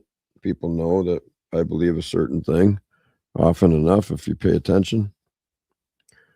But I'm not going to go around and force people. I never saw the Apostle Paul force anybody to believe. He reasoned in the synagogues with the Jews, and often he was met with contention, which is part of the discord thing. That just came with the territory. Now, somebody could have said, well, he was sowing discord among the Jews because there was an offense to the cross. It was offending people. It bothered him. I guess it just comes with the territory, doesn't it? And then they wanted to kill him over it. But I only saw Paul wanting to kill people when he was a Pharisee. After that, because they didn't believe the gospel of Christ or the resurrection, he didn't set out to kill anybody over it. I heard Calvin actually killed people, but I don't know all the story about all this history and the reformers and how they behaved themselves or misbehaved themselves. It's kind of weird, though, when you listen to people talk about history and tell you that Calvin killed people and he was elect to be saved, because he's Calvin. And I mean, it's obvious Calvin's saved because he's a Calvinist, and that comes from his name. That's where the proper doctrine of Calvinism came from. And all of that. But I'm just saying that I've seen some very extreme, hyper extreme situations in this whole scheme of Christianity, and people that try to force people to believe certain ways. I always use the analogy like when I walk down the street of my town or when I do my day-to-day life, I don't go over by my neighbor and say, hey, man, you better get this straight. You're a Presbyterian and you're this and that, or the other guy's this and that, or the other one goes to the Roman Catholic Church, or the other one doesn't believe anything. I don't meet every day and tell them, or ever tell them what to do. So this stuff on here that I've seen on the social media is really, really extreme. It's kind of a radical extremist type thing. I don't know how to describe it. But people really try to force people to believe a certain way. Now, if you want to talk to other people, and people do, they do. What do you believe and why? And that goes on. But doesn't it always seem to lead to some extreme contention and stuff? It really does. I don't know. It's weird, isn't it? It does. And see, the thing is that people want to point out that people are suffering, that it's all the devil's work.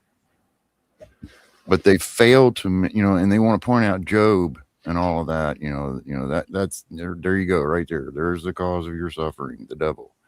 Okay, but nobody wants to point out that God allowed it. What Jesus? What he didn't need to suffer on the cross. He could, could have just saved us without dying. He suffered needlessly. Yeah, even the word patience. There's suffering in salvation.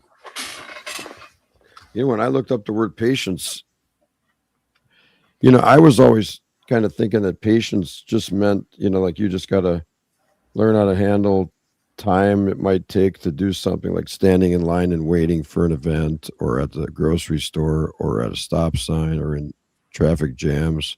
You know what I mean? That kind of patience. Or just waiting to get older and become an adult, or waiting, or, you got to have patience. You have to go through 4 years of college to get a degree. Any kind of thing like that. So I looked at the definition of patience, and I couldn't believe it meant to suffer. I thought, what? Suffer? And then I got to thinking about that. Well, you're not suffering to the point where you're in excruciating pain when you're standing in a grocery store line, but it's aggravating, isn't it? There is a certain amount of suffering in a traffic jam. You're like, oh, come on, Yeah. I want to get home. That might explain why we're called patients and the doctor's called a doctor. We're suffering. I don't know. Well, maybe. I don't know. I often wondered, where does that term come from, that you're a patient? Well, a patient is P-A-T-I-E-N. Yeah. Yeah, it's different. Yeah, it's different. But the terminology is kind of funny, though, in a way. I know. Yeah, I know what you mean. P-A-T-I-E-N. Go to the dentist, you feel like you're just having the quality of enduring. Oh, wait a minute. Look at this. Well, you could say, let me see what it says here. A person or thing to receive pressure, agents, person disease. There it is. Or suffering. I guess it is suffering. See, you're right. Yeah. A person disease or suffering bodily indisposition related to the physician, as the physician visits the patient morning and evening. There it is. Huh. It is suffering. Yeah, I wondered. There you go. It is. The only career that's not a career, it's a practice. Oh, So it does derive from that very word. Yeah. So there you are. And it implies suffering. There's a certain amount of it. Now, some people are patients and they go for preventative things, because they don't want to suffer, but, whatever. But in generally speaking, it has to do with suffering. It has to do with pain, toil, calamity. Toil is just labor. And laboring is doing something. And endurance and all these kinds of things. Look at the definition. From Christian submission to the divine will. We're with patience waiting for things in Scripture. We're waiting for the redemption of the body. And, in the meantime, we suffer. Tribulation in this world, you're going to suffer. All that live godly in Christ Jesus shall suffer persecution, it says. So there's an element of that to this. And patience is also defined as having a calm temper through these evils. And not every one of us always have that kind of calm temper in the midst of the patient. Well, I guess when you are suffering, yeah, good. when you are suffering or you're waiting for some things are difficult, whatever. I guess it is common that people get frustrated and upset over that. Mm-hmm. Yeah. Yeah. We're waiting in Dave, line. can you pull up Romans 5:3? Sure.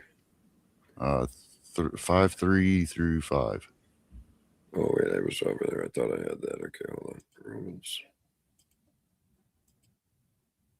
This is why I'm okay with suffering. Well, one of the reasons. Mm-hmm. There you go. So you just got through telling them, being justified by faith, we have peace with God through our Lord Jesus Christ. That's where you get that peace to be sealed, and you're safe type of thing from the wrath to come. That's the way I understand it. By whom also we have access by faith into this grace, wherein we stand and rejoice in hope of the glory of God. And not only so, but we glory in tribulations also, knowing that tribulation worketh patience, and patience experience, and experience hope, and hope maketh not ashamed, because the love of God is shed abroad in our hearts by the Holy Ghost, which is given unto us. And you know what this also reminds me of? Is that comfort that he talks about in 2 Corinthian letter. So in this letter, he's talking this, and then in the 2 Corinthian one, he starts right out in 2 Corinthians talking about comfort in all our tribulation. Well, tribulation has to do with suffering and patience. See it? It's like Fro says. I forget the exact wording. He put it so well once too, that it's worth it. The suffering that we endure. Oh, it says in the scripture, the suffering in this present time is not even to be compared with the glory that shall be revealed in us. There's also a scripture to that effect. Yeah. That might have been And so, I mean, people like me that have a depression, I guess I was born with the devil then, because I was born with dysthymia. It's a low grade. It's basically what they used to call melancholy. You remember that, Dave? Say that again, the melancholy thing? Yeah, melancholy is basically what they used to call it. Now they call it dysthymia.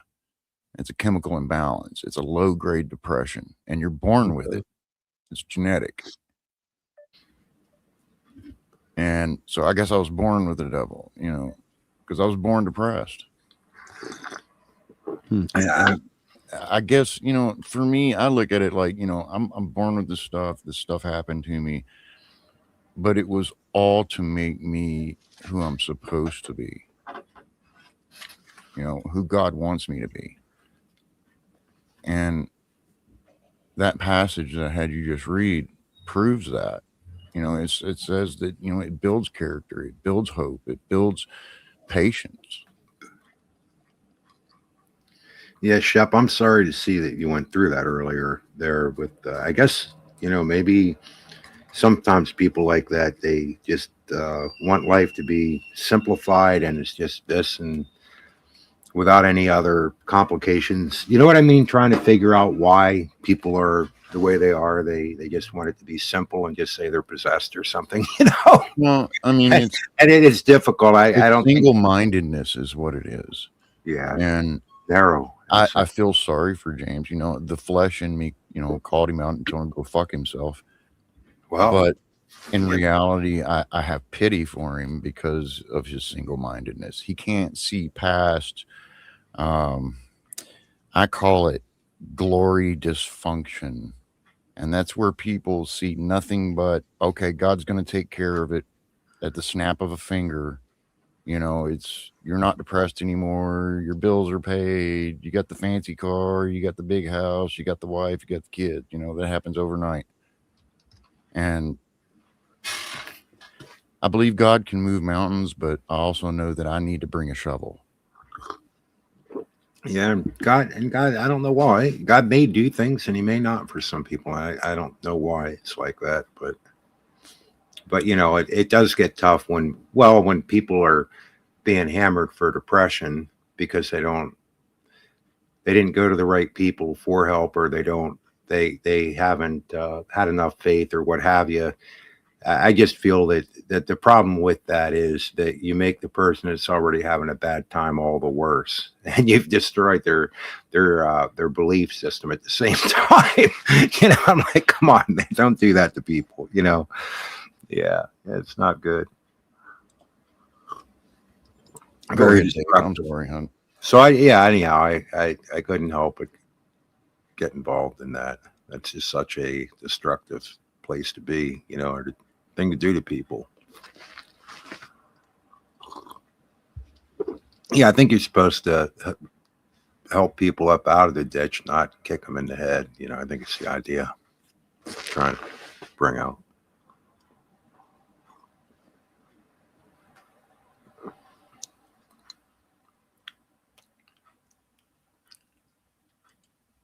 Sometimes single-minded is a good thing. I don't know how that was. Even like simple.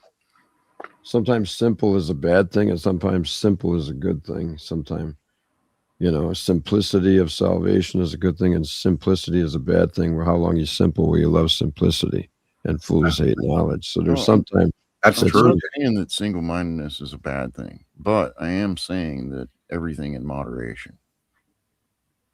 Well, when you take complex, I guess maybe if you look at a very complex issue and you think you have all the answers and you know exactly what's going on, when it's much more complex, and you're causing damage at the same time to people, then I think it's something, it matters. Somebody's simple-minded with something of their own and it doesn't really affect anybody. And then, you know what I mean? Maybe it doesn't matter much then. Like, whatever. In other words, like somebody thinks they should always run their car tires at 28 pounds, pressure, it's like, well, whatever, you shouldn't, probably should put, whatever they want to do, I guess, I just learned yesterday that just because it says 50 some PSI on my Maz PT Cruiser tires, that the stick, Jared was telling me this, he's a mechanic, and it's true that they got the suggested tire pressures on these tires on the door sticker. Yeah. For the vehicle weight and stuff. So there's even though your tires say so much pressure, I was always taught to put that much pressure in, but it's a weird trade-off there that, lesser pressure can be better, but it's hard to really come up with the exactness of it too. Well, it is, because the other thing you'd have come into play is, and it should be equated into the thing you're saying on the side, and what tires size you're putting, but the width of your rim, how much it makes it bulge in the center or flat, right. That would come into play. And on top of it, obviously you drop it to get through snow and stuff, but if you're running really high speed or you're trying to get it to corner, at not, more moderate speeds, but really hang in the corners versus not get hot when you're going at a high rate of speed for a long period of time. Right.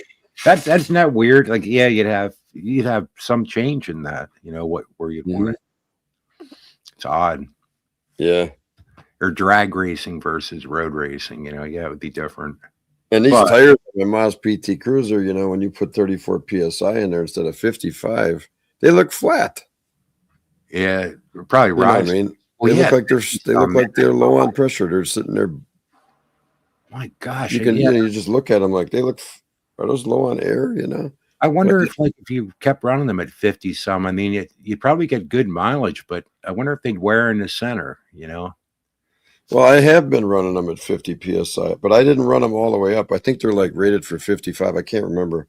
Wow. But I didn't go all the way to that. I got one that's leaking somewhere. I got to get the bead seal better and ground down or something. I forget what I got to put some sealant on there. Oh, he said because you're leaking a little bit? Yeah, he told me the type of sealant to get for that. I had some rims one time that the clear finish was starting to wear and crack here and there. And you know how they clear coat aluminum rims? That stuff was like degrading, and then of course it starts to oxidize, and fun stuff. I keep mine at 35 PSI. Mm-hmm. Yeah, different for different But I don't think it's as dangerous as what I used to drive because semi trucks are anywhere from 75 to 100 psi. Well, you're saying 35? You keep them at? Yeah, I keep my tires on my truck at 35. Yeah, it's funny. I was joking around 30, but yeah, you're right. There was, I remember when people talked about like 32, 30. Yeah. Well, now I guess they're pushing for higher for a fuel economy, I guess. Anywhere between 32 and 35 because you get fluctuation anyway when the tire warms up, on the road. Yep. And then you got, the weather itself, whether it's winter or summer, that makes a difference. I got to get some 76F, some kind of sealant. It goes on the rim where the bead goes. All right. Anyway, I apologize for losing my temper, but I just couldn't stand for somebody saying that about my wife. I'm gonna get off here, Dave. We'll No still problem. listen in the background. I just, I haven't even been here much this morning, so it's already afternoon. Yeah, and I'm glad we didn't get the snow that we were supposed to get yet. Let me take a quick peek at the radar. We got a little bit out here, but it's it looks like it didn't quite get what we were supposed to get, and I hope it doesn't. I'm glad. Kentucky got hammered yesterday. Did they really? Oh, with tornadoes and stuff? Yeah, the tornadoes. Yeah, that's been a bad line of weather sometimes. We were watching Ryan Hall, and they had live pictures. He was talking about how you could see the clouds where they tilt. Mm-hmm. Well, I bet there were actual. I had one that tried to drop down a couple of times, but it never got to fruition. Right. Wow. So I saw some damage reports. There were houses and mobile homes destroyed and different structures damaged. I don't know if anybody got hurt or not. Maybe mobile homes, man. That's a nightmare in a tornado. You might as well be living in paper. Yep. Do you think we're going to get hit with any more severe cold, or think that the super cold's over for the winter? No, I don't think the cold's over yet. No. Not this year. No. I hope it's over. Wisconsin, I've learned Wisconsin sees winter all the way up until May. Yeah. Oh wow. Well, where I live, man, we were down to zero, not much below, but it was cold for a while. Yeah. Anyway, we'll get out of here. Down in that kind of temperature now, Dave. Still down close to zero, or?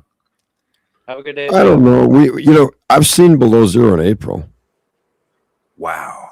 So it just hasn't happened for a few years. That was a while back, not too long ago, 3-4 years ago or 5 years ago. I think we had below zero. Wow, April. That's crazy. We've warmed up early too. I was laying in the sun 3 days ago. I'm like in 62-degree weather because the wind was calm and the sun was just beautiful blue sky for a while before that line of clouds moved in. And I was out there for a good hour, and that felt good, even in 62 degrees. If it gets above 60 early in the year, it feels warm to me because it's winter, But then at the end of the year, when it starts cooling off and dropping into the 60s, then it feels cool. Wow. Well, that's weird. It's so cold there, you're saying, and yet you got up into the 60s?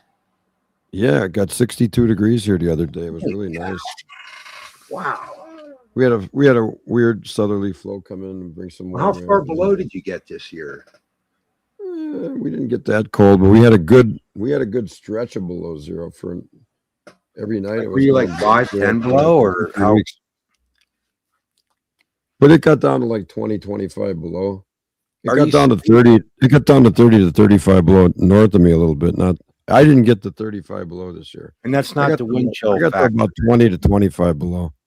So you're actually like 20 some below, and that's the actual temperature. The actual temperature, yeah. Wow. And then I've stood out. That's so crazy. I stood outside in 35 below temperature one time. Oh man. Yeah. Let's talk about like mental illness. That's like bipolar weather patterns. It's brutal when it gets to zero and below anyway already. So the colder it gets, it doesn't really matter. It just gets more brutal.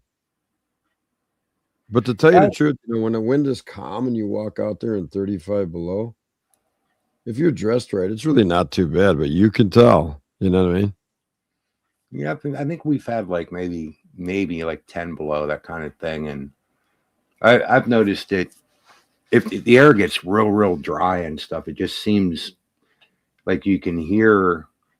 I don't know if you know what I mean. Like like you hear a car door or something shut, like across the street or something. It just sounds crystal clear. Like the sound transmits through the air when it's that cold and dry. It's different somehow. I don't even know. Yeah, it does. Yeah, but Yeah, it sure does. I've never seen colder than that. Well, because they claim that air is a fluid. However, that's defined. I forgot. Yeah, I see what you mean. Yeah. But see, with different properties of moisture and stuff, it becomes dense and it becomes not so dense. You know, it becomes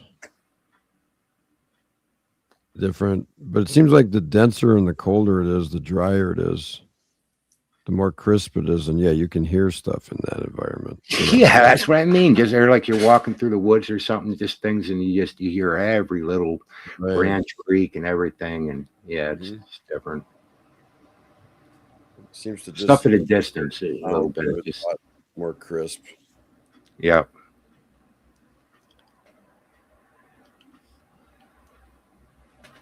No, I was watching that thing. You guys were showing tools and stuff. That was interesting. Oh yeah, I didn't know Jared was such an advanced mechanic.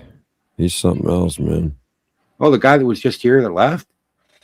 Yeah, I don't know where everybody went. I didn't even look. I noticed you were the only ones left. He's probably busy. He's working every day, so he had to go. Probably he's probably got his hands in something. Yeah. No, it was interesting. Oh, those were his tools that were being shown. Oh yeah, he works in a great big thing. He works on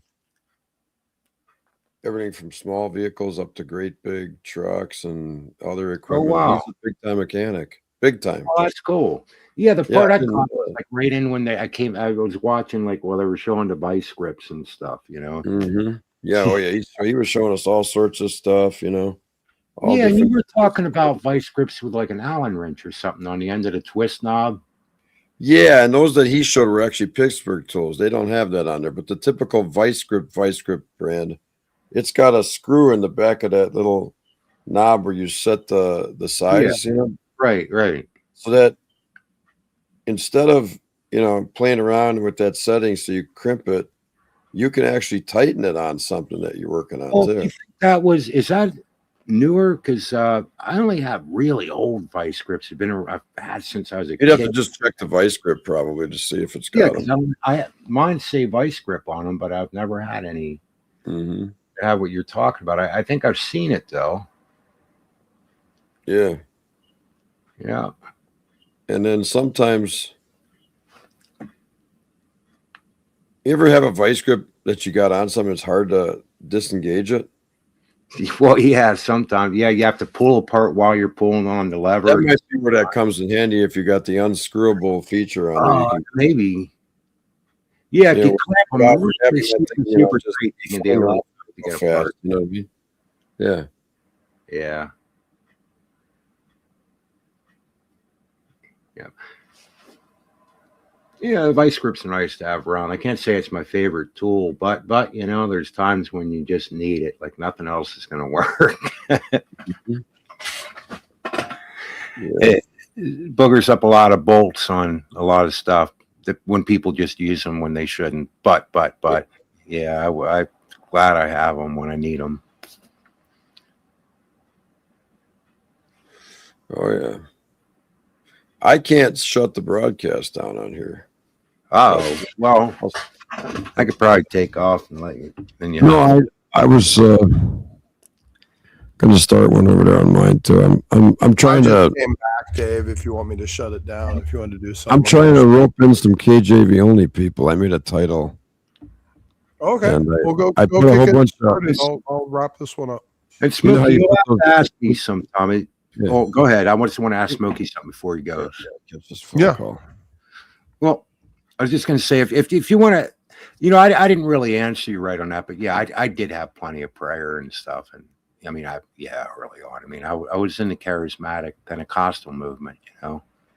That's what you did, you know, and you were prayed over constantly, you know, and I don't know, man. If that's what you were asking, I guess. What do you mean about what? I'm sorry. When I was younger, like you were asking about depression, and being prayed for and that kind of thing. Oh, right. Yeah. That kind of thing, right? Yeah, absolutely. Yeah, a whole bunch of it, back then, and kind of basically the idea it eventually is just that, you end up at fault because you're not healed. Because Like you don't have it's enough like faith or something like that. because what? But because kind of like you don't have enough faith or something like Right, that. exactly. And so one time I was at this guy Kenny's, and I had mentioned about anxiety, depression, that kind of stuff, and what I went through as I was younger. And he brought up the thing, well, you have to go to the right kind of people. And then he said, then it ends up with, well, you can't blame God. Well, you see, I get that, but on the other hand, the problem with that is then the person starts to blame themselves. Right. And so if somebody's in severe depression and you're telling them, oh, well, or anxiety, you tell them you're at fault. Right. Well, I think that just makes it all the worse for them. And so it's kind of a weird area, and so I guess I get concerned thinking, well, wow, I mean, I'm not the only one that ever went through that in life. There's other people. No, I get it. And I understand your point. It's kind of a similar thing I say about, when the free gracers talk about like God will bring you chastisement or something.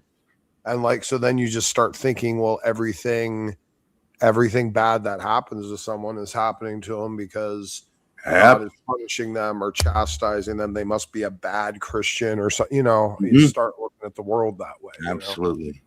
Well, yeah. And even you go into the Pentecostal or any movement where people can get like that, the same with the healing thing. Like if things are going wrong, like people will start thinking, well, but you're right though. It can carry on into the free grace too, that you're at fault. That's you did something wrong. That's why this is happening. And right. It's a punishment. Yeah. It's well. I don't know if it applies or not, but it rains on the just and the unjust. I don't know. I think that's about good, because you need rain. But I think things just go wrong and good sometimes. It just, I don't know. It's how life is. I agree with you, actually. And And I don't sometimes have that. God could be blessing you too, or punishing you. I mean, that's all possible. But I think, yeah, it's good. Well, I don't know. I don't know. He's as much in the business of directly punishing right here as much as he is kind of letting the system do its thing and then judging after the fact. It's kind of hard to parse out, honestly. I don't know if I lean towards like thinking, oh, something bad happened, God made it happen. You know what I mean? Like it could be just people go through shit. Everyone goes through shit.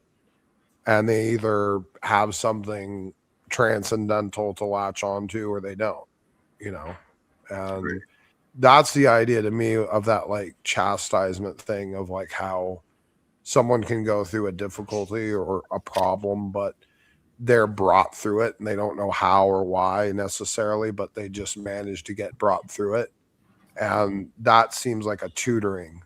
And like that word chastisement, it doesn't necessarily mean like discipline, like slapping with a ruler. Like it could be like tutoring or instruction type thing. So, you get instructed, I guess, when you're a Christian and you go through tough things the way that someone who I guess isn't a Christian doesn't. So, I don't really think God's sitting up there, like the kid with the magnifying glass on the anthill, just looking for people to fuck over, Yeah, well, I think if it was that simple, I was just thinking like a bus falls off a cliff, or there's an air, a jet crashes or something, then that would mean that everybody on that bus or plane was bad and being punished. It doesn't make sense. Right. Yeah, no, I agree. No, I agree with that. Yeah. Yeah. Well, anyhow, I hope things are going well for you as far as as far as faith type, stuff and all that stuff, and going all right with you and that. Well, working through it, like everyone is, I guess, right? Yeah. I think some people do have like childlike faith, though. They just believe, and I think it's good. certainly different. Yeah. No, totally. Yeah. Well, I hope you have a good day. Yeah, man. I hope you have a good day too, Bruce. Take care of yourself. We'll chat with you next time. See you then. I guess we'll wrap this one up here. Dave, you gonna go do another show or something? I think he is. I think that's what he said he was gonna do. All right, guys. I guess we'll finish up here. I'm gonna go do a couple of other things, and I will be back later on, possibly, maybe not. But thank you for joining and thank you for being here. Yeah, and one more thing, real quick. Yeah. You know how I like to talk about stuff, and I'm pretty open about it. But I'm going to talk about women one of these days. I know that's a dangerous subject, but I like to live dangerously. Yeah. Hillbilly likes to live dangerously too, right, Hillbilly? Yeah. We both like to live dangerously. So we'll get on that topic eventually. You know that. Oh, So, yeah, totally. all right, man. You guys have a good one. All right, man. Take care. Fro, did you want to say something before we left? I love all of you. What? Who's that guy? Is he running for president? All of a sudden. No, that's his. He's a lawyer. He's a lawyer. Look at that. You'd vote See? for Fro? Even though he's not an American citizen. So you thought Brandon was a litigant. Look at this guy. Yeah. I'm a real lawyer. That's right. Yeah, sure he is. Yeah. Esquire, Dr. And you don't sell phony insurance either, do you? Nope. You need and I only take pain cheeseburgers, so I'm not that expensive either. That's a neat picture. I like that. Do you want to see the whole picture, Dave? Look at this. Sure. We'll look at it sometime. Look at this. Okay. Oh, is that neat? Yeah. Yeah, Fro and two law firm. Yeah. Yeah. Your first visit is free and you pay us no fee unless we collect for you, although there may be some charge. I always thought that was funny. We had a commercial with Habish and Habish or something law firm over here. I forget what it was. And they'd say, your first visit is free and you pay us no fee. But then here's the catch. Unless we collect for you, although there may be some cost. What a way to spin it, huh? Yeah. That's funny, isn't it? Your That first is visit is free. Oh, it's free. Although there may be some cost. Well, one of my two, I will say this: one of my two clients are happy. Numi is not happy about me, but I think Isaac is pretty happy. Don't worry, be happy. Yeah. Just sing and the of song. course, I had to have two there because that's funny, to and fro. Yeah. Yeah. So Dave, are you doing a stream? I'm gonna start one. I'll just probably All right. not do much with it, but I put those @ symbols on there so it goes to all those King James sites. Oh, good idea. Yeah, do all that. That's That's the first time I've done that in a long time, so I'm gonna see if I can You catch should any start fish. making a habit of that. Yeah, definitely. Yeah, because I want to talk to these guys, and there's a site I came along that interviewed David Reed about the King James Bible. I'm gonna watch his video again. I tried to watch it with Brandon, but you can never get anywhere with Brandon. No, you really And can't. I will say this: I am a better lawyer than Brandon. There you go. I agree with that too. Sure. You might We even be a actually better have lawyer than a Rob probably. Reed. I don't know. Yeah. Right. I at least have a happy client that we can talk to. That's a great picture. I love that. Yeah, isn't it good?